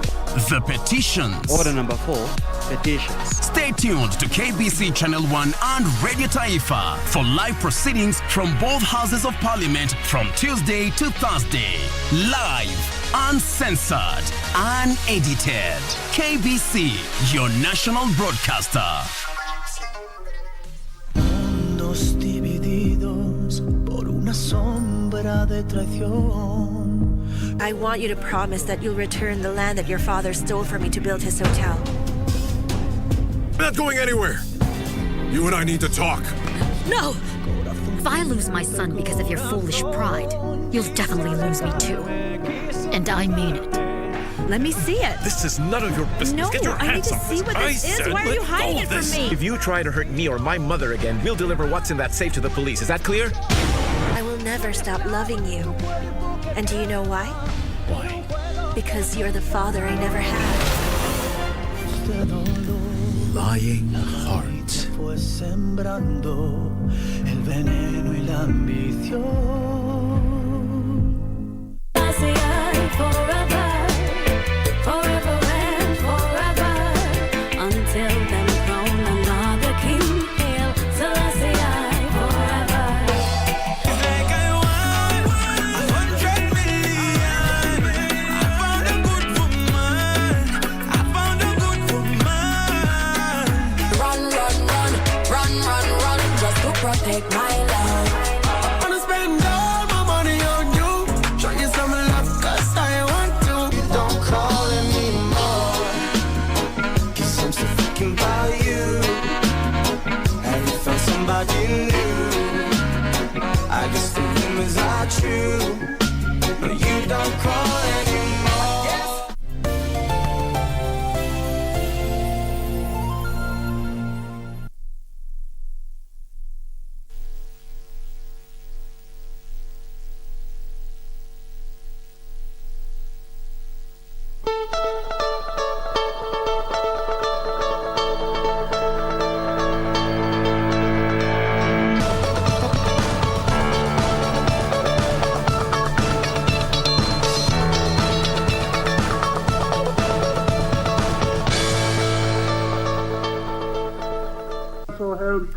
And welcome back. This is People in Politics. Today we are talking about the president's utterances yesterday, and of course he said that the game is on. Perhaps if you just missed what the president said yesterday in Mombasa, let's take a look at what he said. Being rolled out nationally. With less than 7 months to the general elections, President Uhuru Kenyatta has dismissed claims by leaders allied to Kenya Kwanza Alliance that he is fronting ODM leader Raila Odinga for the top seat. Mimi sina project ya mtu mimi, lakini nitaangalia hata mimi kura yangu sitaweka pahali ya mtu mimi nitaamini. Na kama kuna mtu mmoja ama wawili watanisikiza, nitawaambia mimi oni wangu ni hivi. Ni namna hiyo. Ngoja, mosmos.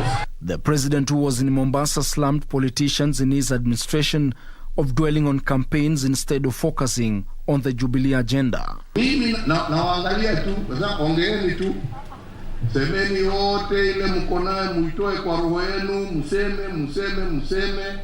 Mimi siwajibu kwa sababu sina haja. Utamjibu saa ngapi na ufanye kazi saa gani? Chama chetu cha Jubilee kimekuwa kazini, na mimi sitachoka kuzunguka kuonesha Wakenya kazi ambayo tumefanya. Na mimi sitachoka kuambia Wakenya, chagueni hii chama yetu, mnaona hii chama yetu inafanya kazi, na tunataka kuungana na wengine kama wakina Joho na wale wengine ambao wanataka kazi. Na ndio shughuli ziendelee. While responding to his political critics for continuously faulting his administration over poor performance, the head of state said time for politics is officially on, and he was now ready to take them on. Jameni, kwa heshima, wacha tufanye kazi, tutarudi wakati wa siasa ukifika. Nikaambiwa wewe una uwezo wa kutuambia tuache. Nikasema sasa hii mambo ya kutangatanga, akasema wacha sisi tutangatange. Nikasema basi. Wala sasa kipindi ya siasa imekuja na mtatusikia. Wale ambao wametangulia na wale ambao tunaingia. Na niliambia watu hii ni marathon. President Kenyatta's sentiments were echoed by leaders, including Mombasa Governor Hassan Joho, who lauded the president for fostering peace, fulfilling key government promises, including infrastructure and quality healthcare services to its citizens. There you have it. So, Daktari, based on what the president said in Mombasa yesterday, let me just come back to you. You said that the president did not make any mistake by changing his mind. His Excellency the President is just like any other Kenyans, and he has a free hand to make a free choice of his own preference. So having a free choice to choose Right Honorable Raila Odinga is quite befitting to him. Yes. But of course, Kenyans will have their own say. I mean, each and every Kenyan we shall go to vote, and they will vote to their choices also. Yes. So the people, I mean, the people who will finally determine the next president of the Republic of Kenya are the Kenyans themselves. Yes, and he's also come out very clearly that he will now go to campaign trail to speak about what the Jubilee has done as a government. Yes. And then also to bring about the person whom he believes he can support. Is that a good or bad thing? It is a good thing to His Excellency the President, because that is his view. I'm just giving you what he said and how he's feeling, the way we saw, I mean, the way we had. Yes. But Kenyans have their own way of looking at things. And now that they are going to the campaign trail, they will have to convince Kenyans which side is rightful. I mean, once there are those who are in the Azimio, there are those who are in the Kenya Kwanza.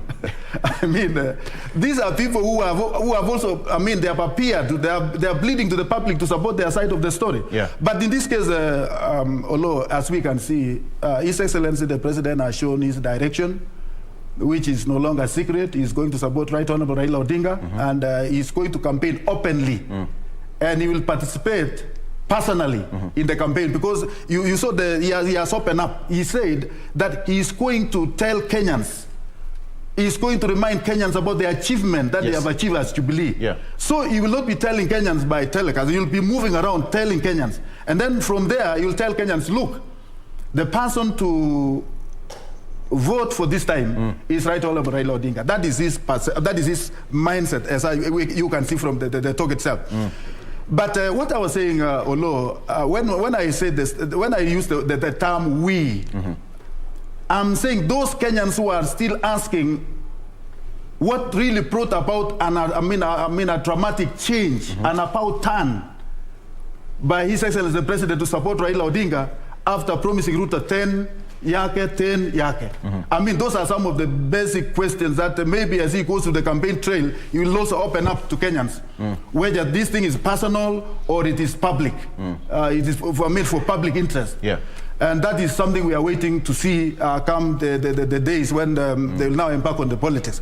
But going by the current politics or law, I don't foresee a big change. Even if His Excellency will open up today that Ruto is of this much. Much has been spoken against this guy, His Excellency the Deputy President. And I don't think any utterances that can come now will make any big change. The same follow-up that are following the Deputy President and those who are following the Right Honorable Raila Odinga, there will not be a much change that we are anticipating. Because why I'm saying this, much has been talked against Ruto. Much has been said about him. Yeah. And I don't think there is anything more in store left for him. Save what he said that the President will speak. Milk dry. but you know, it's quite interesting to note that most people are focusing on what really happened between the deputy and his boss. That is exactly the case. But the question is, what really happened to bring the good tide between the president and ODM leader Raila Odinga? What was this something good that made them to come together? All people are seeing is what is this thing that made these two good friends to go their separate ways? But what is this one thing that made one-time enemies to come together and work together? Why are no people talking about this one to interrogate why the Honorable Raila Odinga and the President came together to work together for the good of the country? That's why it's populism. Oroko, 1 minute.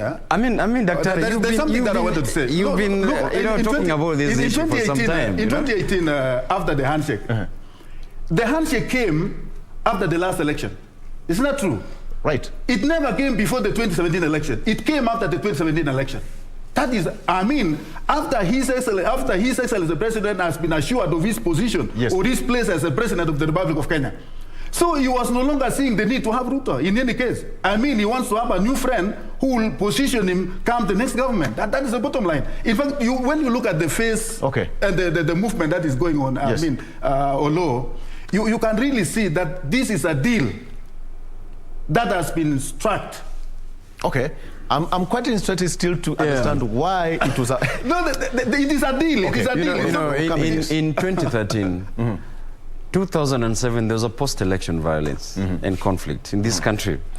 And all of us seated in this set, we witnessed what happened to a country that degenerated into the brink of utter collapse by that time. Yes.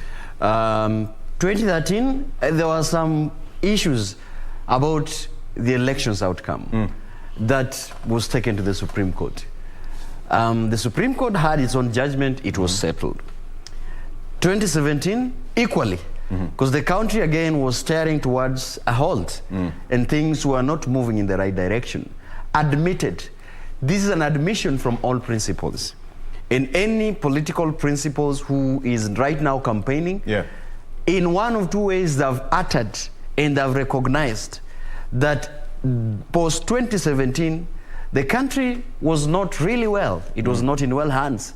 And if we had persisted that way even for 2 months, the country, this nation was staring again to another crisis.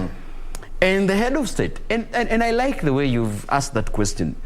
Why is there a constant political narrative being driven always by one end, asking why there was betrayal after 2017?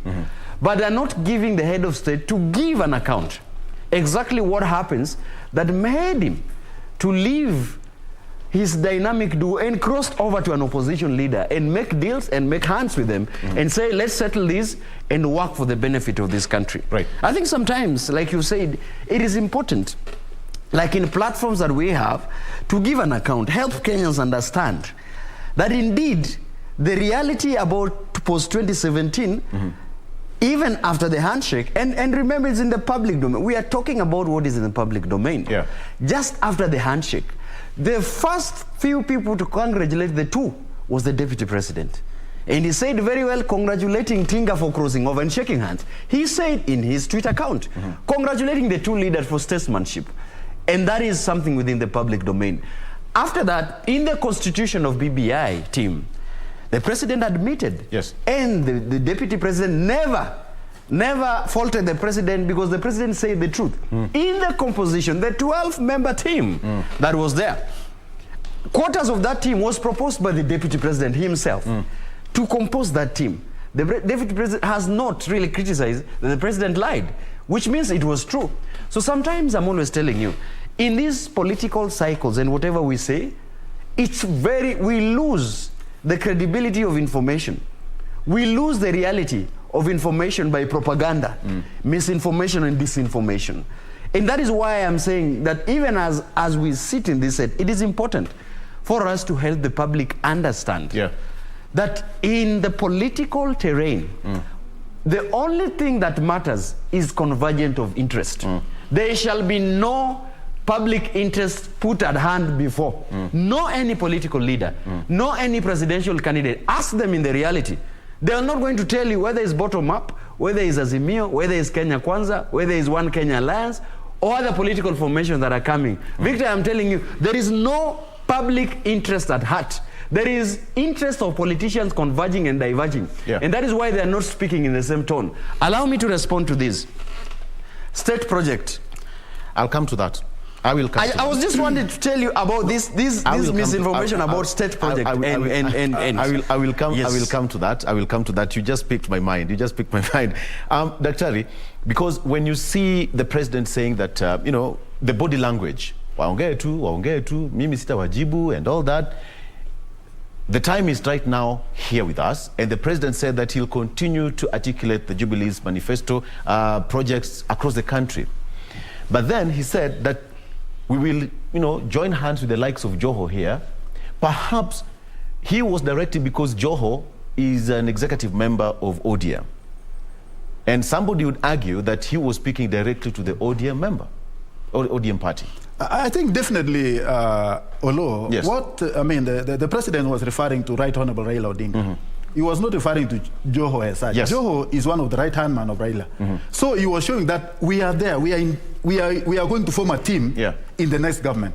And when you look at it, Olo, you ask yourself, His Excellency the President is retiring. His term is over. But the emphatic approach that he's making is that he is part of those who are going to form the next government. He will not leave things to chance. He will be there to campaign for this, his preferred choice. Yes. So he is now becoming part and parcel of the next government because he's campaigning like he's starting afresh. So in this case, that's an allegation. It's not an allegation because he's not said that it's going when you saw Amil Olo, yes, he said that you will now begin seeing us. Now, officially, politics is taking shape. The word "us" is ambiguous, Daktari, and you cannot say the president saying that you will see us, then it means he's going to be in the next. What His Excellency said there, he said that we are going to explain to you what the Jubilee government has done. And some of you have been alleging that Jubilee is dead. It is not dead. We have been at work. And we are going to explain to you. And in the process, we shall tell you our new friend. Are you getting? He has 6 months to do that. Yes, in the process, we shall, tell you of our new friend. Now, telling you of a new friend means, the friend that we are going to join up together with the Jubilee. So in this case, he was referring to Right Honorable Raila Odinga after mentioning who? Joho and the likes. So in this case, Olo, the president has given his own direction. Which is wrong? Which is wrong, right? There is nothing wrong. Okay. I've told you, and I'm repeatedly saying that he has got every right as a Kenyan citizen. And as also a senior citizen of this country, as a leader, he has every right to give the direction. Okay. So in this case, but Kenyans will not be, the rights of Kenyans will not be taken away. But His Excellency has only expressed his desire. He has only expressed his mind. And of course, he was telling Kenyans, we are also going to tell you, hope you will be with us. Hope you will join us. So that was a campaign that, yes, Kenyans, this is the direction that we are about to take. So hope you are going to be with us. Let us remain united. But he added by saying, let us have a decent campaign. That's actually that's the denominator here. Almost all aspirants saying that we should have a peaceful campaign. Just sell your manifesto the best way you can, but do not divide Kenyans. But let me tell you, Lord, there is something that 1 second, my brother has actually said about why the handshake was very necessary. There is no day when Ruto has ever refuted or said no to handshake or building bridges initiative. But what he actually explained... Did you just say that? No, that's what I'm wondering. He just said that. No, what Ruto said that you cannot be building a new bridge and breaking the old one. Basically, if the handshake was to have any meaning, it was to be an all-inclusive kind of approach. But why others aside, others in? Are you building or you are breaking? You see, this is why I'm telling you. And now you just confirmed. Confirmed. When I said that Doctor, my brother, is becoming a victim of circumstances. No, I'm never. Yeah, because Dr. How would you say that the deputy president speaking the truth? Listen, how would you say that the deputy president has never opposed BBI? How do you even say that in public? And it's in the public domain. He said this is a monster that he would not want to see the light. Let me tell you. Let me correct my friend. On the second, just wait. Listen, on the second note, let me dispel this notion. And I agree that when the president says, let us respect one another in these political campaigns, there is a double speak. There is a double speak that all these political sides have mastered. Yes. All these political sides. When the leader will stand up and speak nicely, but the lieutenants of these political leaders will go again and speak something differently, degenerated into insults, into name calling. Yes. So I think it's important that if the leader of Jubilee Party stands on a podium and say we need to sanitize politics, and have a politics that is hygienic, have a politics that people listen, then it's equally hell-bent on him, to tell his members of parliament, President Uhuru Kenyatta as the leader of Jubilee Party, to tell his colleagues, members of parliament under the Jubilee, to be very resistant on name calling and calling people equally the deputy president, equally the Right Honorable Raila Odinga and everybody else who is in this political campaign. Let me say, there is no incumbent who has an interest in fronting his or her preferred successor. Kremlin gave it to Putin. Putin was a state project, okay? President Obama campaigned vigorously for Hillary Clinton.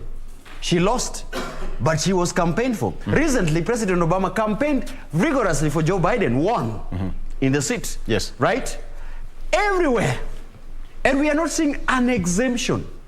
All these incumbents and presidents have got a hand in whoever they would want to succeed them. Like I said, their interests converge somewhere. Now the problem, and I keep on being objective, the problem is, however much you are doing that, even on the democracies that I've just mentioned, even on the countries that I've just mentioned, President Obama, even in fronting of Hillary Clinton, did not interfere with the Constitution. Okay? Yes. Even the politicians at Kremlin, when they wanted Putin in, they did not interfere with the Constitution. They did not whip people physically. You know, at the same time, I am saying, even for the deputy president, there is no advantage. There is no mercy anywhere. But you serving as a deputy president is an automatic ticket for you to be elected in this country. Okay, because, you know, it's quite interesting to note, because the president said, we are going to tell them what we have done. But there's one statement probably we didn't capture in the bulletin, where the president said that, you know, people work here. You do not go out there and start, you know, articulating the government's projects on top of cars. All right? That was a direct attack to the deputy president. In fact, he said, Uhuru hits at Ruto, Jubilee backs Raila. They have an NDC coming soon, probably the end of this week, still waiting for communication. And that NDC, word has it that they are going to, you know, to back Honorable Raila Odinga. Now, my next question is going to be so simple. Do you expect the DP to be part of that NDC? Yes or no, Daktari? I think the direction that the Jubilee is taking, it is taking a direction of the few who are still in that party. I don't foresee a situation whereby now that those who have campaigned under a different party altogether, like UDA, they have a massive following. I don't foresee a situation whereby they will come and sit along with the few Jubilee. Who are still in Jubilee? Okay. No, of course you know. I mean, you talk about, these people normally talk about 166 members of parliament now joining UDA. Now you can expect, if they were together, how many are still remaining? I mean, that is, I mean, it's open to mathematics. So, but what we are saying, I think the battle lines have been drawn. Jubilee now is a distinct party away from those people who have actually formed the UDA. And I don't think the plan, because when you look at the agenda that they are going to have, revamping the party, renaming, maybe the logo and all those things, I saw it somewhere. So I don't think those who are in UDA will be among those who will be mapping up about the goodness or the image of the Jubilee as it is. It will be those people who will have actually decided to remain, in the party itself. So I don't foresee a situation where they will join up hands. But this is something that you have to mark, Nani. I've heard my brother talking loudly about so much about the handshake PPI.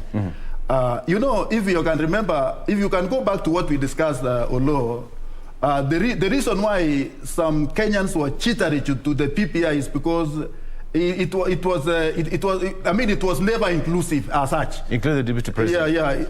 Of course. I mean, what the deputy says that we don't want to have a contested PPI. We want to see a PPI that would have been agreed upon, so that when we go for the election, it will be a no contestation. But some guys refused, and that is why some of this cheateries actually came about. So not because Ruto hated PPI, it was because it was never inclusive in its nature and character. That tells that he was opposed to it. You know, we were all here. You know, I mean, that's another wing, and the president and the other team were on another wing. He opposed BBI. The whole thing was supposed to be all-inclusive, but it was not supposed to be a subject of the few. Yes. What the deputy was crying was to have a non-contested, PPI. By having all the minds together. That was just a bit of what the ideally, although amendment of a constitution cannot be non-contested. That is, the reality, and this is why I'm telling you, sometimes we are locked in some political, quagmire, in some political misinformation. that Kenyans really have to read between the lines and take this kind of pronouncements with a pinch of salt. And I keep on telling you, any amendment to the Constitution will draw yes or no. People who are proponents and those who are against. So by saying that a constitutional amendment, under, Chapter 16 cannot be contested, I think you're taking us to a situation where, you would want to have your cake and eat it. It is not fair, it is not real, and it was not right. So in other terms, the Deputy President opposed the Constitution, but also appeared to be supporting it to some extent. So I think this is one thing that we must put in the public domain, we must put it here, that it was something that it was opposed before. Now, you cut me short when I was going to talk about, why it's important for us to have a conversation that is equally objective in all these political narratives. We've just come out of a 21 days voter registration. And you have actually seen the result of this.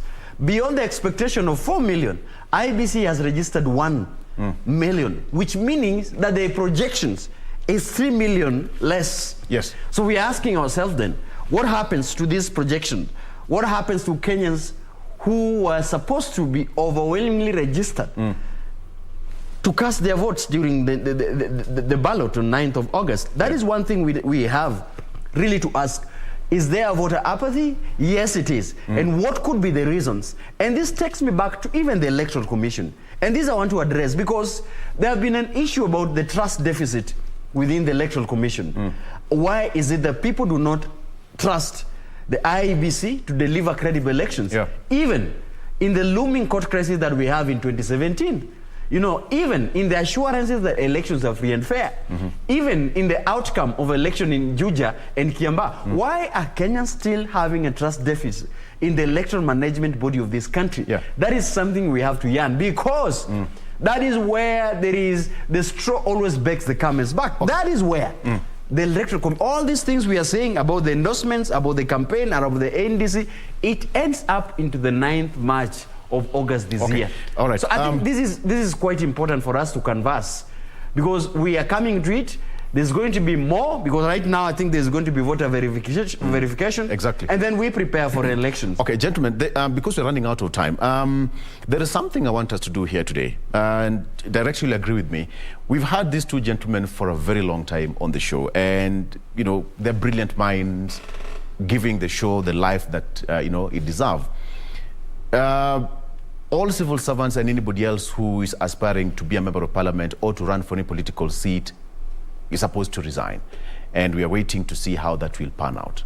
So allow me to take this chance to allow these two gentlemen, because they're also running for political seats, as a hand of appreciation, for them to tell us the way we've always done here on the show with other aspirants as well, so that they can tell us what positions they're running for, what tickets, and what is their manifesto. We only have 4 minutes to go. Starting with you, Dr. Thank you so much, Olo. I think we have come of age, and we really thank God that this country we have come this far as a nation. And now that this is an electioneering year, the issue of resigning, mass resignation, like yesterday, you saw those who have started resigning, others will resign today, others will resign tomorrow.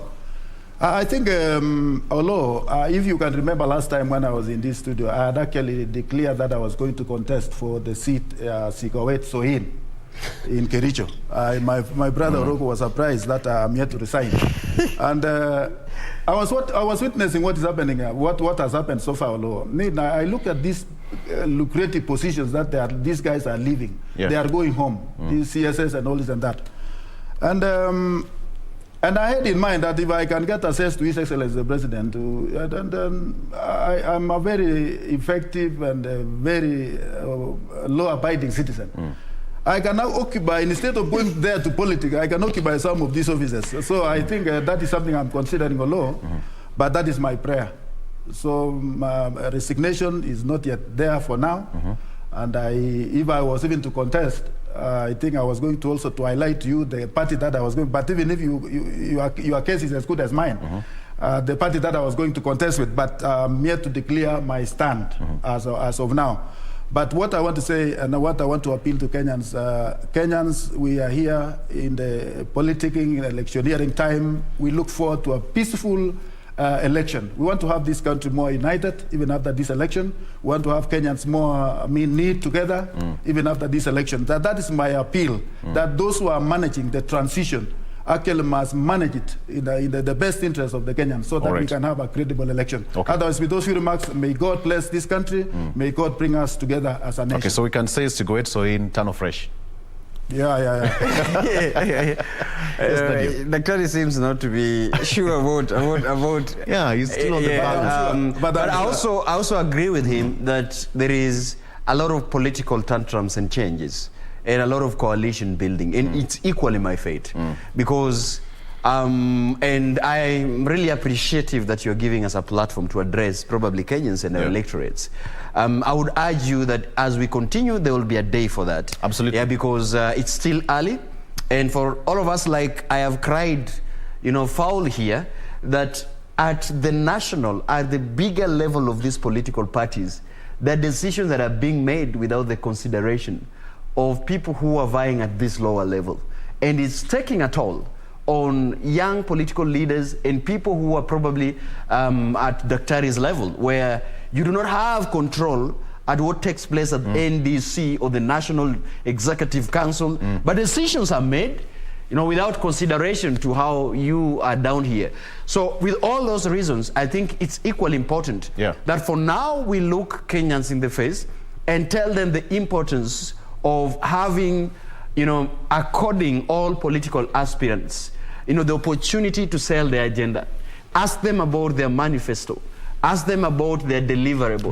Give us your constituency, your focus. And I'm in Kibra, and I've been in Kibra, and I've served Kibra, and that is where, when the right time comes, that is where my leadership appeal would be taken, and I would, when the time comes, and the situation allows, I'll talk to the people of Kibra on the table, that even in the consideration of political parties, in the consideration of the whole governance architecture and other unforeseen issues beyond our control, there's equally important to tell the people that for now, register as voters, because I think the IBC, I don't know how true is it, because they're giving people leeway until 28th probably of February to still to still register. It is important to register as voters.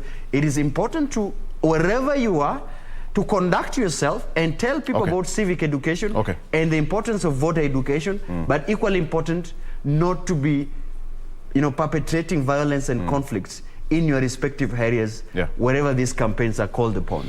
Gentlemen, allow me to say it's enough for now. We can talk until sunset.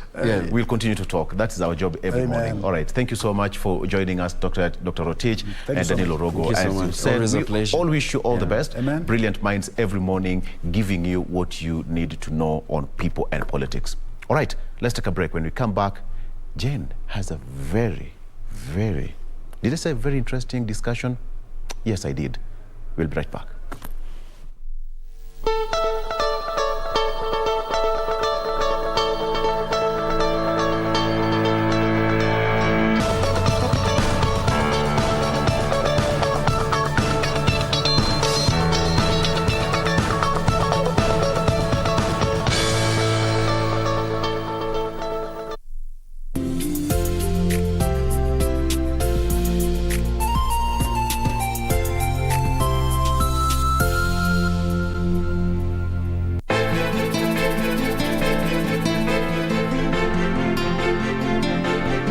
Nikifa kama leo, Kate hawezi kusahaulika.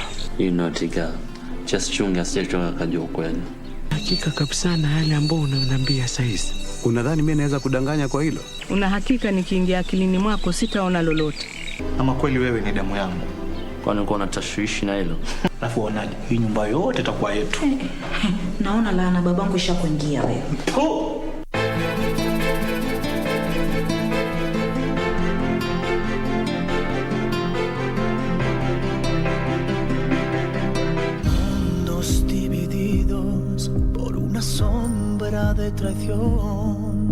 I want you to promise that you'll return the land that your father stole from me to build his hotel. I'm not going anywhere. You and I need to talk. No! If I lose my son because of your foolish pride, you'll definitely lose me too. And I mean it. Let me see it. This is none of your business. No, Get your I need hands to off see this. what this I is. said Why are you let hiding go it of from this. me? If you try to hurt me or my mother again, we'll deliver what's in that safe to the police. Is that clear? I will never stop loving you.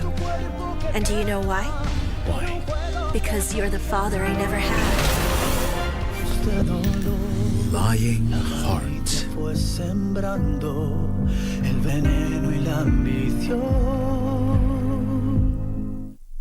Keep abreast of the developments live from the National Assembly and the Senate. Now, members of Parliament. The questions. When is the construction expected to commence? The motions. Beg to give notice of the following motion. The debate. Will as many as want to say aye. The statements. A statement on an issue of general topical concern. The petitions. Order number 4, petitions. Stay tuned to KBC Channel 1 and Radio Taifa for live proceedings from both houses of Parliament from Tuesday to Thursday. Live, uncensored, unedited. KBC, your national broadcaster.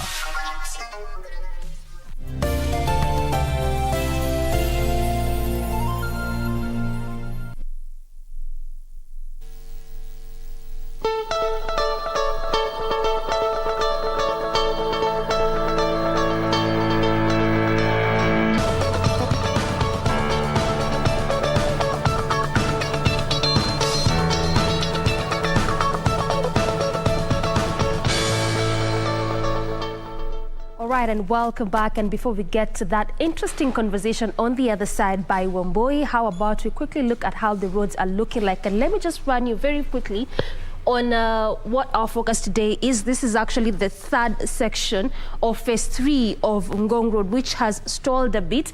And why I wanted us to check on this road today is just to track the progress therein. This is simply because phase 1 and 2 is already complete in terms of construction. Phase 1 begins from Kenya National Library all the way up to Prestige Plaza. Phase 2 from Prestige to Dagoretti, and phase 3 from Dagoretti all the way to Karen. So part of also why this project has stalled a bit is because of the stretch, because phase 1 was a 2.5 kilometer stretch, phase 2 was 4 kilometers, and phase 3 is actually a 9.8 kilometer stretch. And part of what is inclusive on this particular phase is the 5 foot bridges that were mentioned at various areas.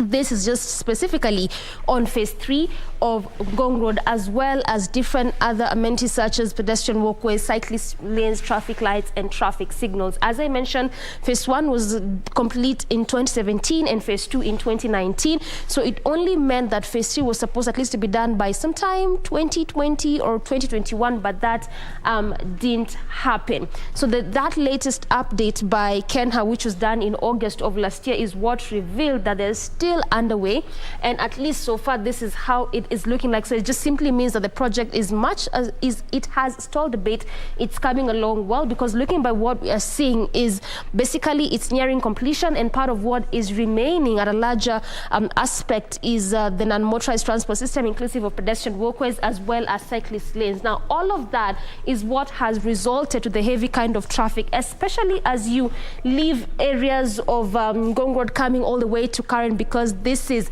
exactly phase 3 beginning all the way from Dagoretti up until Karen, and this is how it is looking like. Look at that, just near the Karen police station, heavy kind of traffic on this particular stretch, and this is actually on both lanes. So again, if you're leaving areas of Karen, Ngong, Dagoretti, coming to the city center, then around such areas as well as Coptic and also Prestige, some of the areas that you'd perhaps have to make do that heavy kind of traffic.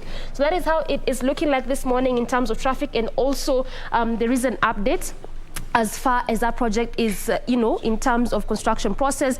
And again, it just simply means that this will continue being our road of focus up until we see that completion of phase 3 and how all that is expected to shape and transform how Ngong Road is going to be looking like altogether.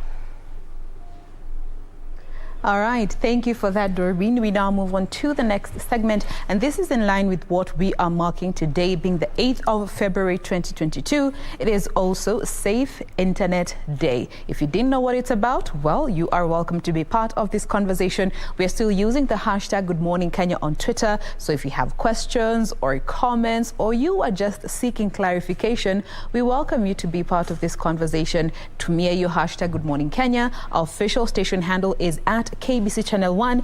My handle is at Jane Wamboy across all the social media platforms. Now, to help us with this conversation in studio this morning, we have Felix Malombe, who is a tech teacher as well as a STEAM educator. He will be telling us a bit about that at Crawford International School. Good morning, Felix. Good morning. Thank you so much for being with us today. Thank you very much. All right, for so hosting me. Karibu sana. So before we get deeper into this conversation, let's start with your title. You know, the tech part we understand, but the STEAM, like steam ya majimoto, the moshi that rises up from a hot liquid. That's it. What's that? What's a STEAM educator? All right. First of all, my name is Felix Malombe, as mentioned. I am a mathematics and computer science teacher in training. Yes. And I have a degree also in computer engineering, Bachelor of Science in Computer Engineering. So that puts me in a space where we have engineering on one side and I teach on the other side. And what engineering brings is what most of the Kenyans would know as STEM education or STEM teaching, where the focus is on science, technology, engineering, and mathematics being the underpinning component. But what STEAM education is now is, you know, it's like a further development of what we're calling STEM education. Okay. We are saying that the learners do not just need to be innovative in science. We have seen creatives. We have seen talent development among our children and our young people. So that means then we are looking at a situation whereby students can be innovative in whatever area. So the aspect of STEAM with A in the middle brings in the aspect of building innovators, digital creatives in this space. And so that's why I become a teacher and also an engineer, bringing out the STEAM education to the learners and the community at large. All right, it's all about progressive changes in this day and time. Yes. So the A is what has been added to the STEM to make it STEAM. Yes. Progressing nonetheless. Now, today we are marking the Safe Internet Day. And for most people, unaijua sahi, all right? But why is it even important to have a day where we recognize the importance of safety when our kids especially are using the internet? It's very important. It's very important because we're living in day and time when there is proliferation of and democratization of information. And that means we need to talk about security. We need to talk about awareness and such like things. Yes. In fact, in our context at Crawford International School, we call it digital citizenship. We look at you as a citizen of a country like Kenya, but also we look at you as a citizen of a global world. Yes. So we call you a digital citizen. So when we come to Safer Internet Day, they call it actually Safer Internet Day in some of the countries, we are saying we want to have a generation of young people who are privy to the things that are happening across the world, and also we are careful to ensure they do that safely, in a way that they can actually be able to walk in the right direction. And so the Safer Internet Day theme this year is all fun and games. Yes. And then we say trying to get our young people to conduct themselves respectively online. Yes. And that way we are able to build a community that is careful and supportive of the other one, each and every one of us. Yes. Now, you're looking at the past 2 years. Maybe you could just mute that very briefly. When you unampigia simu, ako hewani, ngoje mutaongea after. Asante. Now, looking at the past 2 years, generally speaking, you know, our country and the whole global population was just thrown off track, and so many people resorted to using the internet, and especially now looking at the education system, we had children now resorting to online learning, and that in itself exposed our children to so much. How do we put measures in place that moving forward, in the event we find ourselves in a situation where we have to resort to the internet space, and especially with our children who are excited, they get to use a laptop on their own, they get to use a tablet on their own, and even the phones. What are some of those measures that you would encourage parents and even the kids to adopt in terms of just being their first line of defense? Well, thank you very much. One of the things that I've realized as a teacher the last 6 years is that young people are ready to learn at any given time. And when you give them the opportunity and you expose them to the content and values and even the way you teach them, they actually capture their attention. You capture their attention and then you can actually pass the information.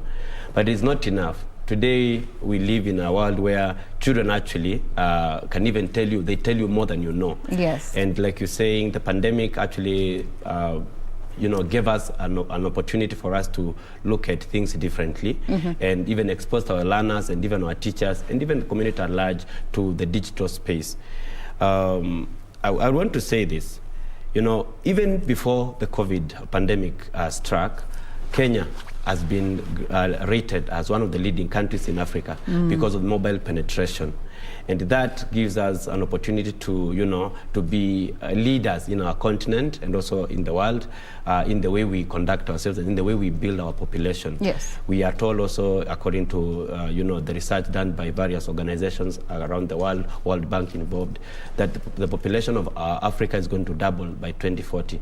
This means that is the population of young people in Africa, 0 to 24 years.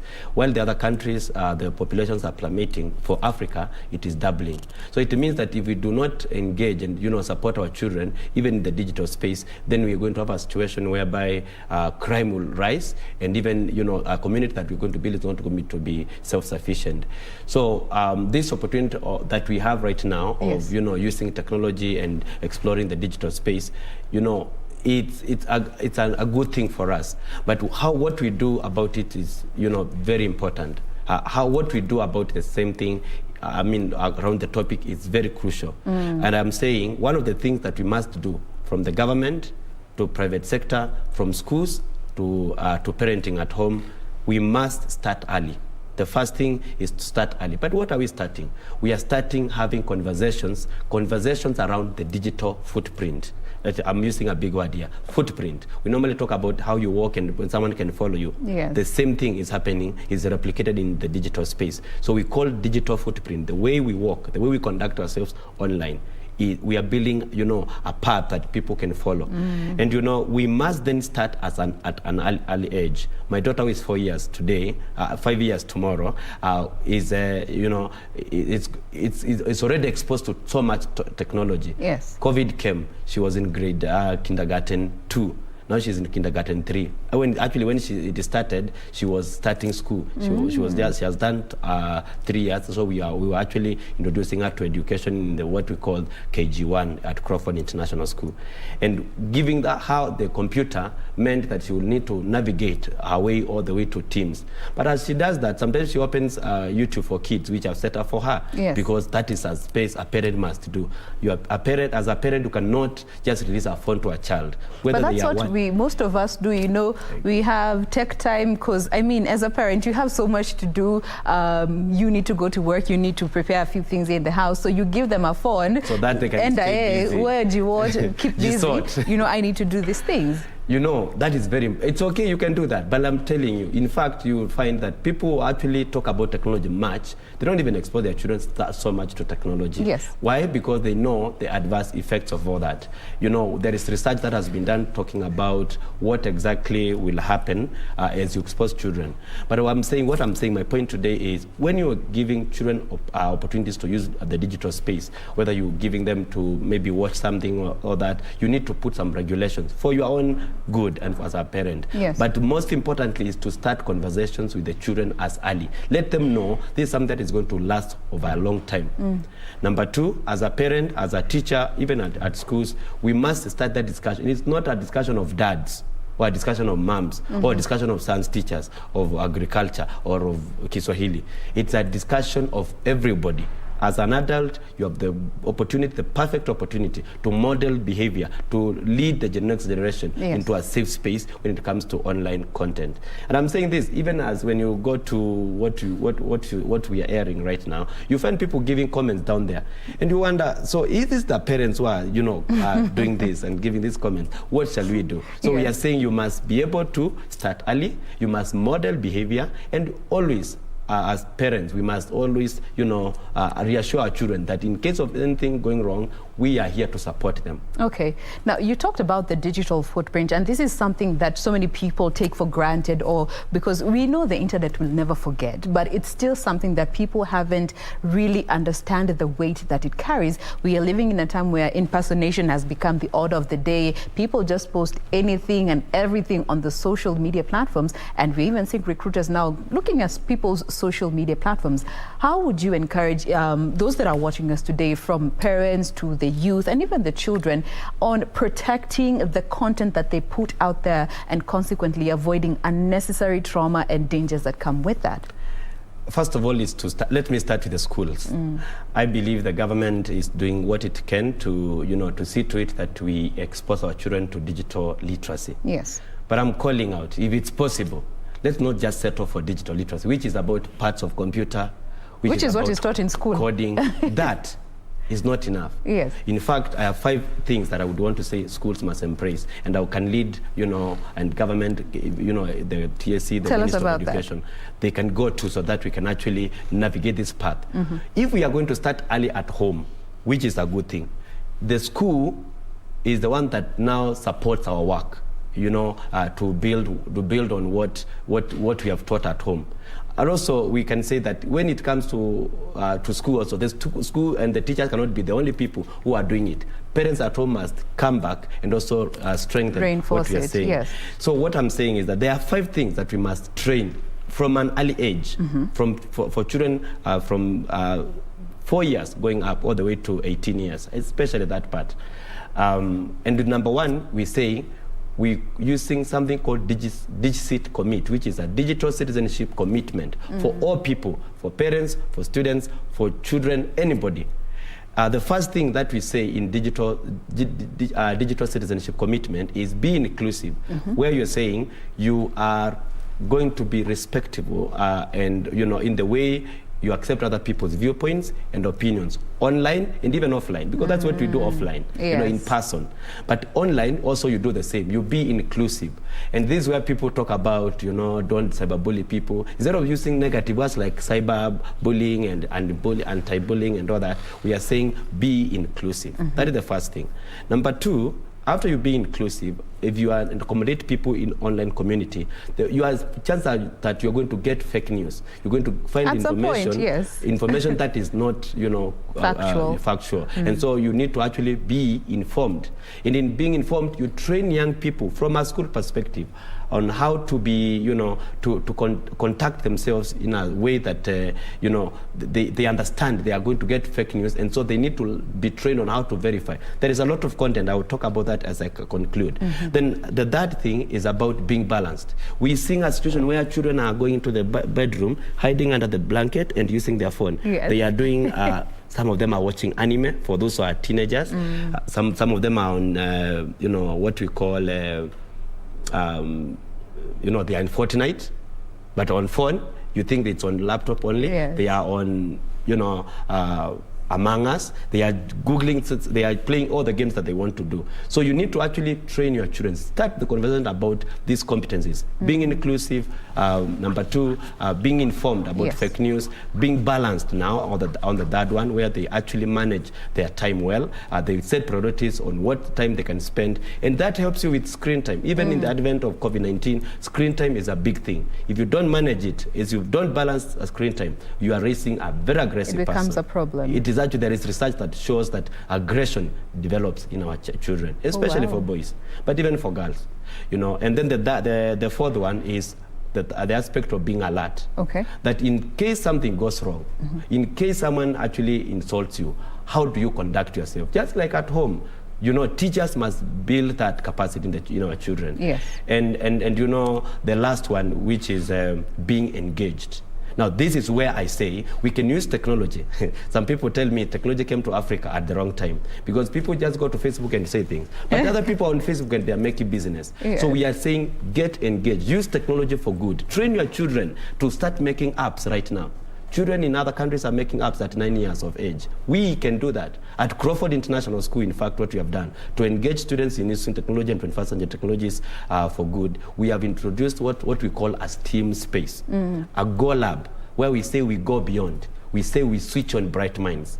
And in Go Lab, we train children on 5 core areas. Digital storytelling, we teach them about coding and artificial intelligence. You're asking which children? From kindergarten all the way to year 13.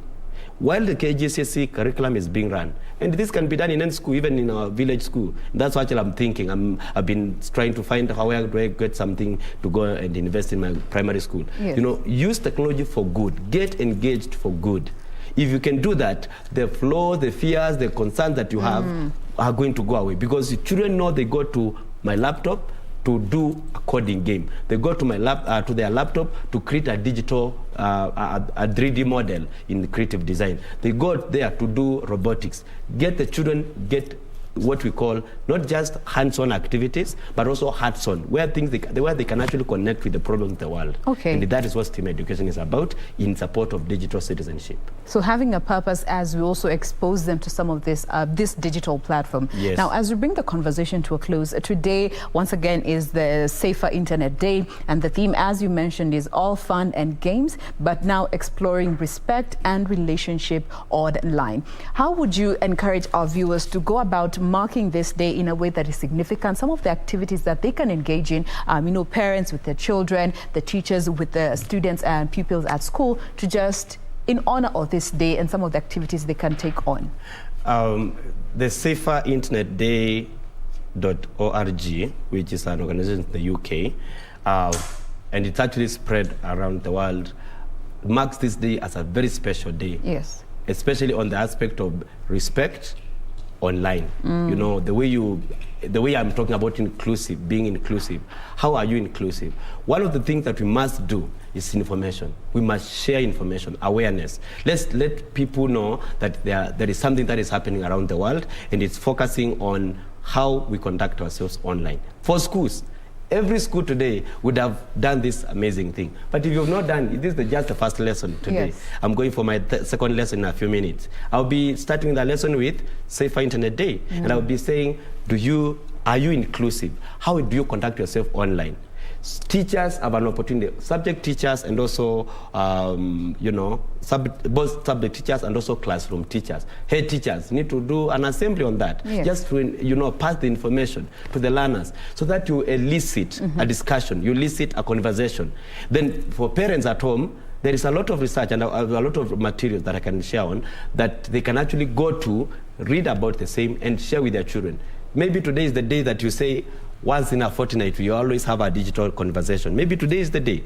You, after a meal or during the meal, let's just ask them, how is your Among Us, by the way? How is Minecraft going? How is your Instagram? What about Meet them at their level. Yeah, so you start engaging. And by the way, when parents are doing this on this special day, you are not doing any judgment. When you talk to them, even if you find they are doing against your expectations, it's okay. It's a day to start the conversation. All right. Countrywide, we can start a conversation on Safer Internet Day. All right. If we do that, I'm very sure our nation will be safe hands. Absolutely. Both for parents, for schools, and even students themselves. If you're in a class, with your peers, start that conversation. Get them to know that whatever you say online is important.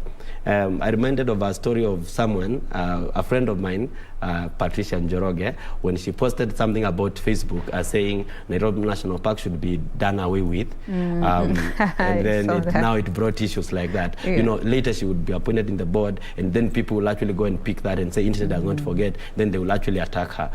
Such a kind of things. When you are online, you are going to find predators. You're going to find people who are mean to you. How do you conduct yourself? Who do you go to? For children, I say go to an adult. The adults now, we parents must also be, empowered enough and read a lot so that we can actually support the children. And maybe you don't know Minecraft, and it's okay. Maybe you don't know TikTok. It's okay. All you need to do is talk in general terms about values. then children actually will know. In case someone tells me, that's why the white girls are not even allowed to play games. You know, shouldn't even be playing games. Why someone would say, you are so, okay, I wouldn't use a racist word, but they just use a racist word on you. How can I deal with that? Because children are going back there, they do not have the capacity to deal with this stuff. How do you now, provide assurance to a child and tell them, it's okay, by the way, you posted a photo on Instagram, no one liked, it's okay. It's called cyber drama. It's okay. It's okay. You know what? We can do something about this. And it happens both ways for those people. So if you are the bully, if the person is the one being bullied using disrespectful statements, you need to actually accept and speak to someone, then that person will be able to help you. All right. Maybe some parents asking, where would we go in case things go to the next level? Because some children actually even threatening with suicidal tendencies. Especially with cyberbullying. Yeah, and all that. Very briefly. What parents must know is that the Communications Authority of Kenya is on the alert. But the thing is, there is so much resource on that. There are also resources on Common Sense Media, which is an international organization, and Child Safety Net, which is a platform for learning how to manage and helping children in this space. All right. The most important thing is to be there for your child. Be there for your child. For the teachers, the same thing. Don't just give them a screen and let them be, because I know as a parent you value that time when your child is occupied. You want to do a few things here and there, but just in as much as you give them that gadget, make sure it is the content that they're actually consuming is something that you are familiar with, and you can be able to give guidance should the need arise. And that's, those are the little steps that you can take as we mark this day, the Safer Internet Day across the world. Take this time as a parent to just relook your path with your child when they are on the digital or online platform. That brings us to a close of this conversation. We have been speaking with Felix Malombe, who is a tech teacher as well as a STEAM educator working at Crawford International School. Thank you so much for making time to be with us today. Thank you. Thank you. All right. Now we want to take a very quick breather to transition to the next discussion. Remember, that is our health segment that is coming up in a bit. Do stay with us.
Nikifa kama leo, Kate hawezi kusahaulika.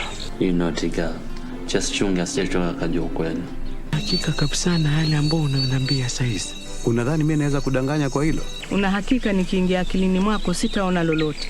Ama kweli wewe ni damu yangu? Kwani uko na tashwishi na hilo? Alafu unaje? Hii nyumba yote itakuwa yetu. Naona laana babangu ishakuingia wewe.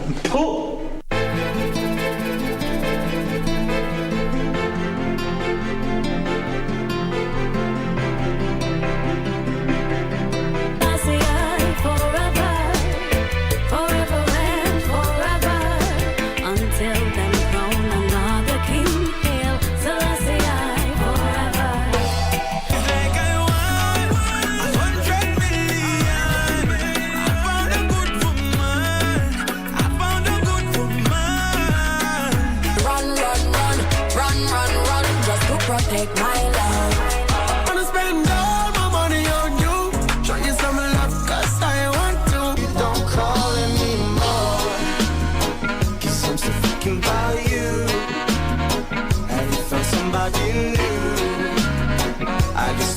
things are true.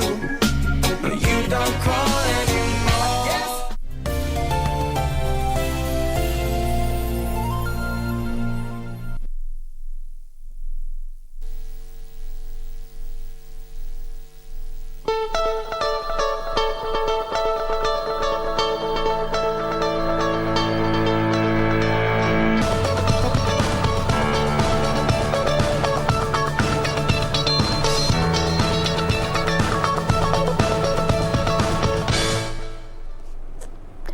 And we're back. What's up? Are you just joining us? Karibu sana to the program. This is Good Morning Kenya, and we are moving on to the next segment. And this is all about your health, as we do every single Tuesday right here on Good Morning Kenya. Again, questions, comments, clarifications, salamu, we welcome them. Use the hashtag Good Morning Kenya on Twitter. Our official station handle is at KBC Channel 1. My handle is at Jane Wamboi across all the social media platforms.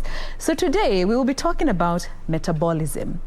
This is one thing that we have all created our own versions of. You know, tunasemanga unaonanga as a very small-bodied person eating 19 kgs of food. Where does it go? You know, some of us, you just see food, weight gain.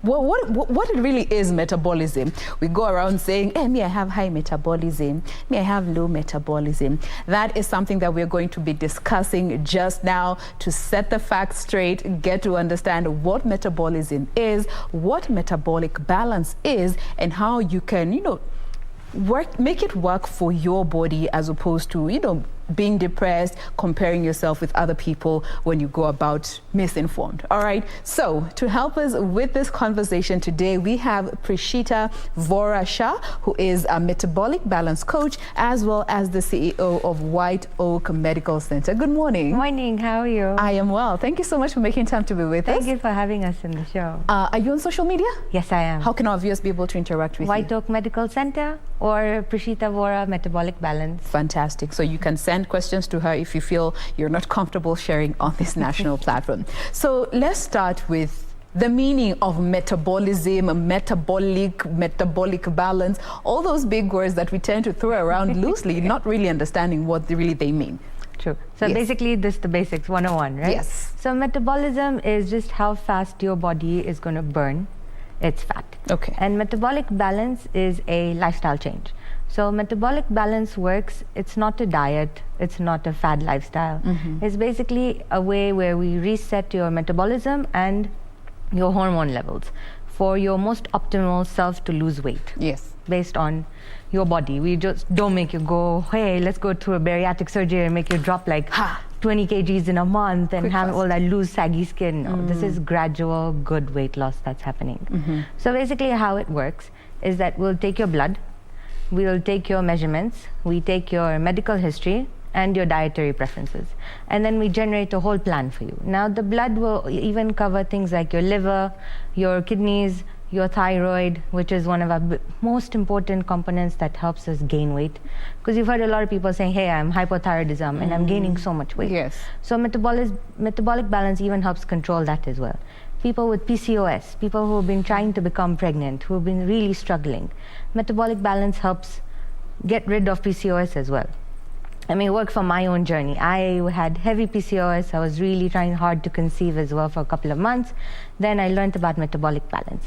And I was like, hey, let me put myself first through this before I preach it to other people, my patients in the center. Well, that was what drove you, redirected you to this path? So it was something that was very interesting because it was medically approved program. Like a lot of doctors are recommending it out there. And when I was reading more in depth about it, because PCOS is very traumatizing. It is. And it's very hardening, and every single month comes with disappointment, right? As a woman itself.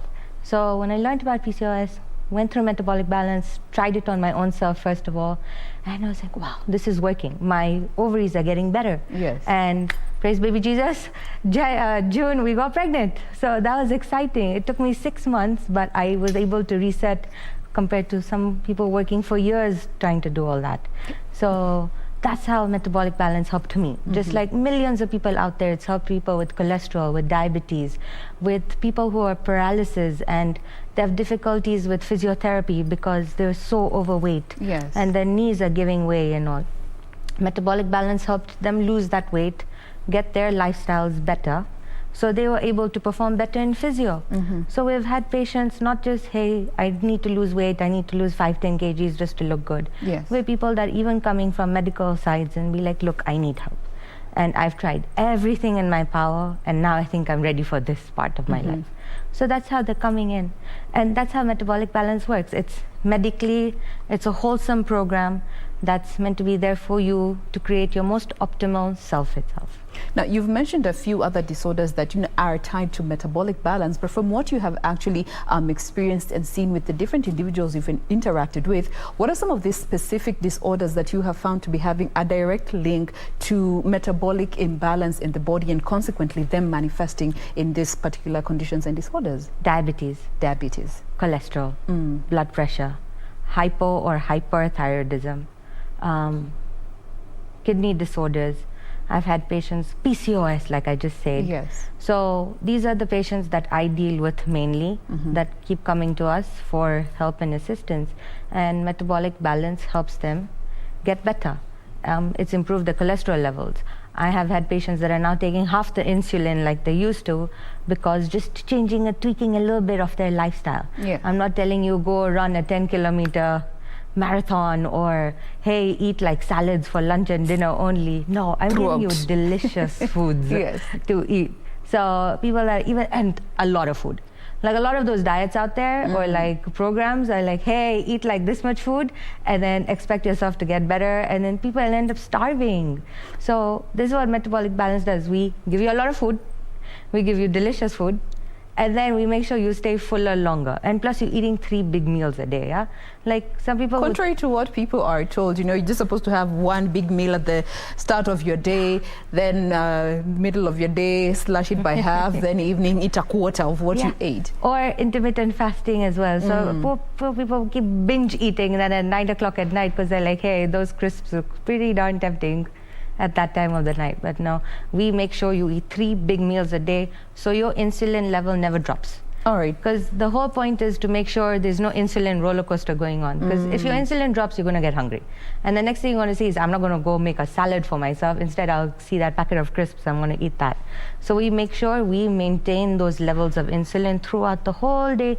So you actually never have a time when you have a high or a low, or you're hungry, or you're full. It's just constant. Balance. Now that brings me to the lifestyle aspect of something that could be predisposing so many of us to metabolic imbalance. What do you generally find to be off when it comes to the lifestyle that most people live that consequently redirect them to an imbalanced metabolism? Honestly, food, your lifestyle, and the levels of stress that I see in patients. Because people with high levels of stress tend to binge eat a lot. Yes. Right? People that eat very unhealthy, deep-fried, fatty foods tend to have excess weight gain around the belly area. Region, right? And that causes diabetes, cholesterol, etc., etc. It's our belly fat that's our biggest problem, honestly. And then it's just the lifestyle that we live. People with a very active lifestyle that need to eat out every single day in the social circles, or think that, hey, I'm going to grab a quick bite because I don't have time from work or their life, or moms especially. They're so focused on their kids that they actually forget about themselves as well. So it's a lot of factors that contribute to metabolism slowing down over time, plus obviously the health reasons as well. Like I said, hypothyroidism is a bigger factor. Some other underlying medical conditions. Hormonal imbalances is our biggest problem that causes metabolism to slow down.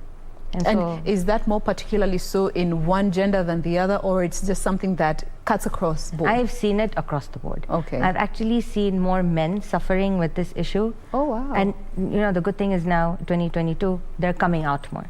And they're actually accepting the fact that, look, I need help. I need to get my life better, which is great. Because we used to see a lot of women do that first. Now at least men are taking their own health into their own hands as well. Power to the boy child. Now that brings me to genetics. Do genetics have any role to play when it comes to an imbalanced metabolic system in an individual? So studies are now starting to show that not necessarily, and not to the levels that we think so. So maybe minutely genetic does have a role to play, but now it's more so our lifestyle, our dietary restrictions, etc., etc. And age? And age. I feel like metabolism slows down after 30s and it just goes downhill from there. Remember when we were young and we were in university, hey, we could binge eat and eat as much as we want, no matter what time of the night. After you hit 30, it all went to bad. So yeah, after 30, it all goes downhill from there. You know, this reminds me of how kids just eat and eat and eat and eat and eat, and you're like, wait, where's all this going? Aren't you going to overfeed yourself? Now, let's come to some of those misconceptions and misinformed information that we hold when it comes to metabolism. Now, what is the relationship between an individual's weight in line with metabolism in line with how the amount of food they eat? Because that is one area that even I'm telling you as a matter of fact, I was misinformed about it at some point. You know, if you eat too much, you will gain too much. And yet you look at your brother over there like, bro, you are constantly eating, but you're not gaining any weight. Tell us a bit about that. So it actually works hand in hand. We have patients that have a very increased appetite, right? And their metabolism is just raving just because of their hormones itself, just the way they're programmed itself. Then you have another group of people that even if they eat a slice of pizza, you know that's going to deposit right here, right in that belly, and it's not going to go anywhere. So we have those two types of people. And the problem with that is your level of insulin, how your insulin resistance is going, and your hormonal balance itself. Once we get to balance that out in a way, make it optimal for your body, everything will fall into place. Like this person will be able to lose all that weight that they've been gaining, whereas this person will be able to gain the weight that they want to gain as well. Can you believe I have patients that are coming like, hey, I want to gain weight. I want to gain weight. Like, and I'm like, wow, you were so lucky. Yes. And it happens. We have patients, for people, they just can't seem to put on any muscle mass or fat in its own. And that itself is a health risk as well. So that itself is metabolic imbalance. Yeah. And it affects their health because of their bones, their joints, their lifestyle that they're living, just natural well-being. Those people are more prone to like immune disorders and stuff like that. They fall more sicker compared to the other way. So it's good to be in the middle. Middle is always best. Right? And then, no, it honestly helps like patients, especially balancing out those levels of hormones, it's important. All right. Just because of female hormones, male hormones, the works. All right. Now, the other area that maybe you could give us some clarity about is that men have a higher metabolism than women. Is this actually factual? Some studies have proven yes, some have not. I feel like we're in between there as well. Women have a tendency to be more stressed out, right? Our lifestyles that we live, no offense to men out there, is we're mothers, we're daughters, we're sisters, we're working, we have households to carry on our backs, etc., etc. Men equally have a lot of stress on their own, but somehow we see that each gender knows how to manage it in their own certain ways, right? So yes, some studies have shown that men can tend to burn more fat compared to women, but that's going to slow down eventually. All right. So we're still figuring out the real path that goes. All right. Now, the other one just escaped my mind.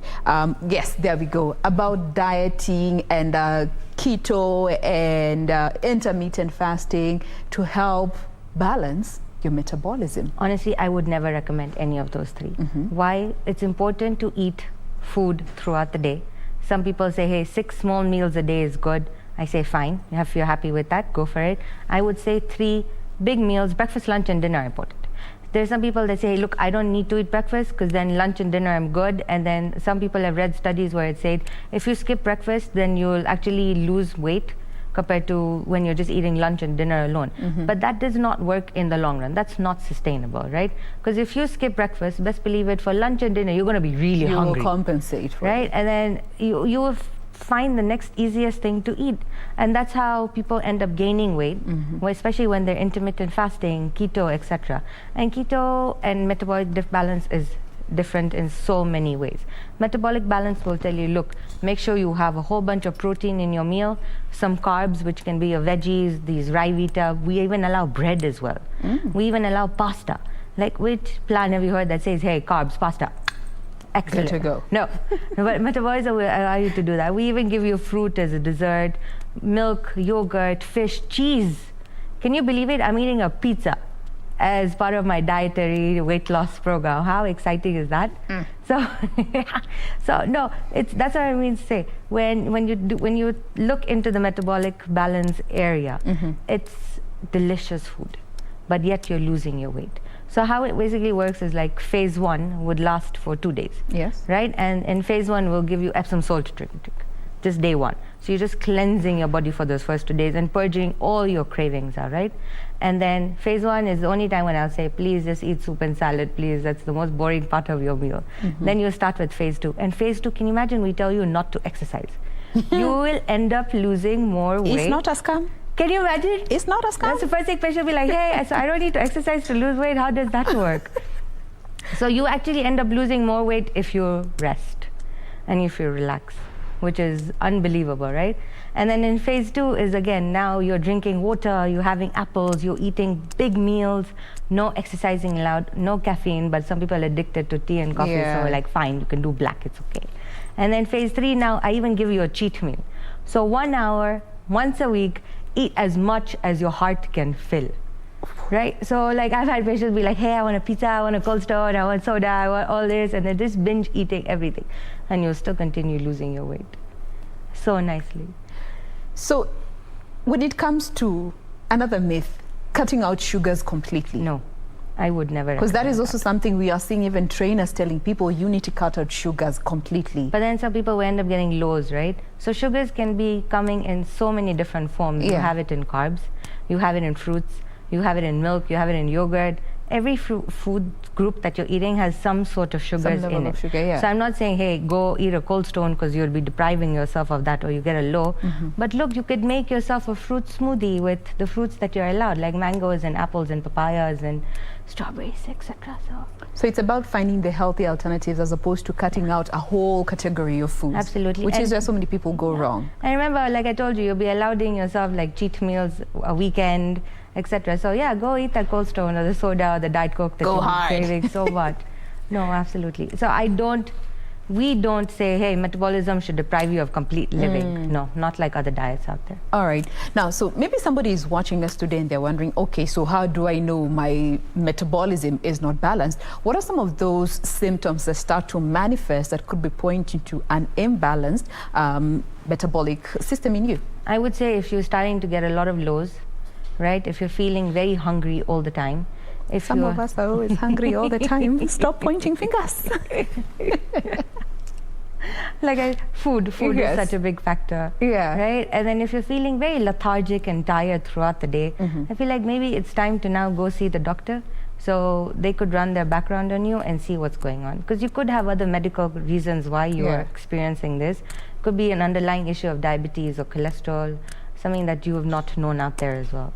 So please, if you're feeling any of these symptoms like lethargic, weak, thirsty all the time, or hungry all the time, or just headaches, blurred vision, etc., just go see your doctor, please. All right. Get the help. Now, looking at balanced metabolism with children, how do we go about handling that, considering, yes, they're growing at very rapid rates for some, and they also have, looking at the levels of energy, they also eat a lot. How then do you help your child build a healthy a healthy relationship with food without depriving them of some? Because, you know, huyu nikimpea hii, tunaongeza kilo 7. Huyu nisipompea hii, ata lose weight. It's true. I would say give them a balanced meal, right? Make sure there is some sort of protein in there. Now, if you're a vegetarian, those protein can come in cheese, paneer, lentils, tofu, mushrooms, milk. And if you're a non-veg, hey, enjoy that steak or that chicken or that fish, right? Like fully, or the lamb itself or those lamb chops. So make sure you have a bunch of protein for your kid. Then the carbs can be, look, my kid doesn't like vegetables, what do I do? Fine, give them a slice of bread, like rye bread or something like that, right? Even for dinner? Yeah. Can you imagine I would actually give you bread for dinner? How exciting. And then a fruit. Yes. Yeah. So at least they have those 3 nice components in their plate. So there's something sweet, something delicious, and like a little thing to eat it with. Even chapatis, but out of rye flour. So again, yummy food. That way your kid is staying fuller longer. They're getting all the nutrients and minerals that they need to get from that plate. And they're happy and they're healthy. And what about the snacking in between meals? How would you advise parents to go about So in that? metabolic balance, for adults, we don't give you snacking in between meals. And children? At all. For children, I would say do some nuts, do some fruits time to time. Okay. But then also make sure there's a good span in between, because then you don't want to hamper dinner time for them as well. Right? Kids have a very small stomach, so you can't be force feeding them with food and then expect them to eat a full meal for dinner. That's not right for them. All right. Yeah. Now, what about expectant women? Because that's the time we say, mtoto anataka, the baby wants, the baby said, and we end up gaining so much weight that consequently we are not able to shed off. Not that you're supposed to. This is just meant for very for informative purposes. But when it comes to knowing that I can eat what I want, but still be within a healthy range to ensure that I am healthy, the baby is also healthy in utero, all that, to also post-pregnancy. So, metabolic balance says not for pregnant women, just because your body craves what it needs. Right? Like if you are low on iron, sometimes you see you're randomly craving chalk or all these rocks or the sand and all, right? It's because your body is low on iron, but you don't know it. So that's just how your body starts showing signs of it. So look, eat, but eat in moderation. So if you're really craving that really cold Coke with ice, best believe it, there is a low deficiency happening somewhere, just have it. But have it in moderation. Because people end up gaining a lot of weight. Like I've experienced this myself, being a metabolic balance coach, being on metabolic balance itself, I lost a good 10 kgs to see that now while I'm pregnant, I've gained it all back again, right? But I'm glad it's coming on as healthy weight. It's coming on as baby weight as well, so which is great. So I'm not depriving myself because, hey, baby needs what a baby gets, right? Yes. Mtoto akisema when baby says. So no, don't stop yourself from eating. We don't recommend metabolic balance when you are pregnant, but like I said, a protein, a carb, and a fat. Your fat is your fruits, right? So make sure it's a balanced meal that you're eating every single time. Obviously, you have to have smaller meals because heartburn and acidity is so real. Like those Tums or those Gaviscons are just going down like... You have one in your handbag throughout. When it hits, it hits. Now, this actually brings me to supplements that we see so many people making part of their lifestyle, part of their diet. And we also see we're giving kids, you know, for their immunity, for their hair, for their skin, all that goodness. Does it affect an individual's metabolic balance in any way whatsoever? No, it doesn't. It doesn't. I actually don't tell people to stop eating their multivitamins. Yes. Because a lot of studies have come out and saying, hey, like, obviously I don't know if I can say the names, but certain multivitamins out there that are very well known, it might just help you gain weight. So it puts you back. But then you need those extra minerals and nutrients and vitamins that are in there that you will not be able to get from your food. Because remember, it also matters on absorption too. Some people can't absorb into their body certain minerals and nutrients. People with iron deficiency, they can't absorb that ferritin or that transferrin into their blood, no matter how much beetroot juice or iron supplements that they eat or drink. So no, don't stop yourself from doing that because you need to create those optimal levels in your body. Okay. So we don't stop them from taking their multivitamins or their medications in any way whatsoever. But what I do recommend and tell people is that please, if you are one of those that wants to start metabolic balance, please don't have those whey protein shakes. No offense to bodybuilders out there. Don't take those supplements that help you lose weight. Or they're out there like, hey, this will increase my metabolism or rev it up in any way. No, don't. Please try the natural route first. Try it through the foods that you're eating, and then we'll see after that if we need to put you on or if that's helping, because sometimes those things are just psychological. All right.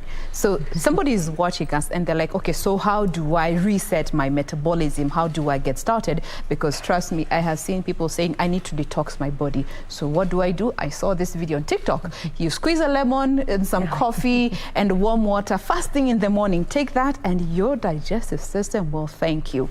When it comes to starting rebalancing your metabolism the right way that will not have, short-term effects or results that you can easily just be done with in a matter of a day or two.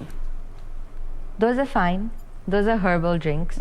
I would stop you from having those because thousands of years age of studies have shown that they do work, but not fully.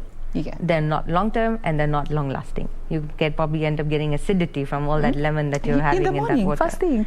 Oh, But it helps your liver, right? But it's a short-term thing. But lemon and coffee with no sweetener. No, that's bad. Yeah. But no, definitely not long-term, not sustainable. But if you want to now start resetting your metabolism, come to us. Go speak to a metabolic balance coach. Let them walk you through the entire program. Let them show you what an example of a program is like, what a meal plan would be like as well. A lot of these coaches out there, like us, like me, we offer patients with also chefs that make the food for you. Just because of the lifestyle that people live, they don't have time to now go start weighing their food, cooking it, meal prepping, all of that stuff. So there are people out there that actually make those foods for you and have it delivered. So again, it's easier for you, right? But resetting your metabolism, reset your program, it's just a matter of small tweaking that you need to do in your foods, and that's it. Then we got you from there. All right. Now, there's a question that has come in about, and this is a conversation we actually had a while back, colon cleansing as part of the detoxing process of dash equals to metabolism and metabolic balance rather. No. I would no. What we do with metabolic balance is day one, I'll just give you Epsom salt. We will not give you enema or things like that. Because you know what happens if you keep doing those things, your intestines will freeze. And they will not know how to work themselves eventually. Because they're so used to artificial external stuff that are making them do all the churning and the peristalsing. That way they will stop doing that on their own, and then your intestines will freeze. I've had patients with frozen bowels because they were taking so much of enemas and colon cleansing medications, etc., that the intestines stopped freezing. They actually froze. So they've come in with excruciating amount of pain, and I was like, hey, what's your medical history like? They're like, oh, so I was trying to lose my weight, and I kept taking these colon cleansing pills. Intestines froze. So please don't do that. It's very harmful to your body. There's other natural ways of losing weight out there to cleanse your system. Especially cleansing your system, I would never recommend it more than like once in every 3-4 months, obviously under your doctor's supervision, first of all. And metabolic balance only tells you to do that once, and that's it. Right, so please consult with your doctors before you start doing those colon cleansing pills. I see the fear in your face. Yeah, because we talked about hydrotherapy here, and there are people who suffer with impacted colons, and it's a whole struggle, and consequently, people walking around with a pot belly, kumbe, it's impacted colons, and that needs to be cleansed. So again, clarification, that is why we are having this discussion. Now, another one is asking about eating takeout as often but not gaining that weight. And takeout by fries, chicken, they're easily available. Wow. Make sure you do it a bit, but you get grilled chicken. Yes. Right? So instead of that, let me not have that deep fried option, let me have that grilled chicken. And if you're really craving fries, then air fry your fries or bake your fries. So there's always an alternate way of eating delicious foods in a much more healthier way. Every restaurant you go to now, there's so many, KFC, for example. Yes. Yeah. Don't have that fried chicken, have that grilled chicken. There's options out there. So eat the more healthier way, please. All right. Now, finally, where is it? All right, I've lost it, but it was about the cooking oils that we use. We are told this is very good for your heart. This is cholesterol free. This is oil from sunflower. When it comes to knowing the proper ingredients, and especially looking at cooking oil, which is something that we use every single day, what would be your advice in comes to this in line with metabolic balance? So we recommend olive oil, coconut oil, or ghee, which is the clarified butter. Those three should be your gold standards, or flaxseed oil actually, for cooking your foods or deep frying your foods or anything for that matter of the sake. No canola oil, no sunflower oil, no any other exceptions. But they tell us it's good for our heart. I know, but it's just a marketing gimmick. It is. Especially ghee and olive oil should be your gold standard, because those are so good for your body. They're good for your joints. So even with patients, we actually, after the first 2 weeks of not having any oil, we tell them now you will have to incorporate oil. And if you don't want to have oil in your diet, we put them on omegas, just because those oils are so good for our joints. They help lubricate and everything, make sure the maneuvers are happening. So olive oil and ghee, please. All right. please. Olive oil and ghee, as we have heard from the coach herself. Now, due to the constraint of time, we have to bring this conversation to a close at this particular point. But as we close, maybe just your advice to our viewers today when it comes to getting this information about metabolic balance, how to go about it, and where you would recommend to get it, very briefly. No, sure. So White Oak Medical Center offers metabolic balance program. We do the blood work and we'll do your full program on its own.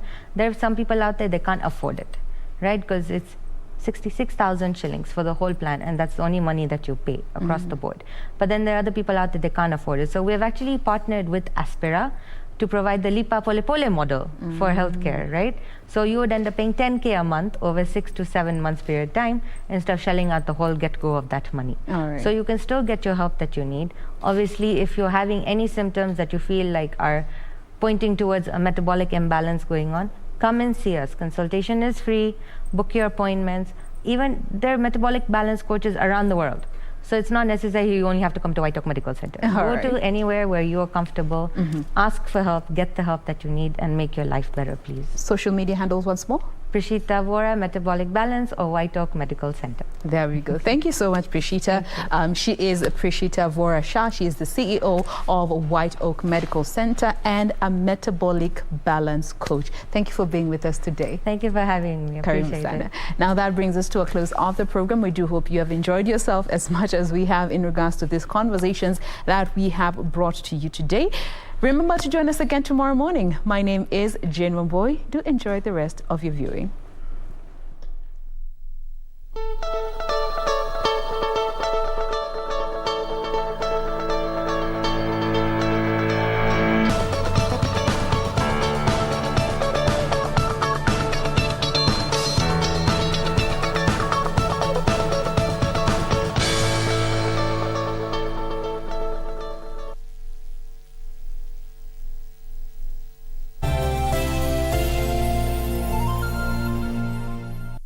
Keep abreast of the developments live from the National Assembly and the Senate. Honourable members of Parliament.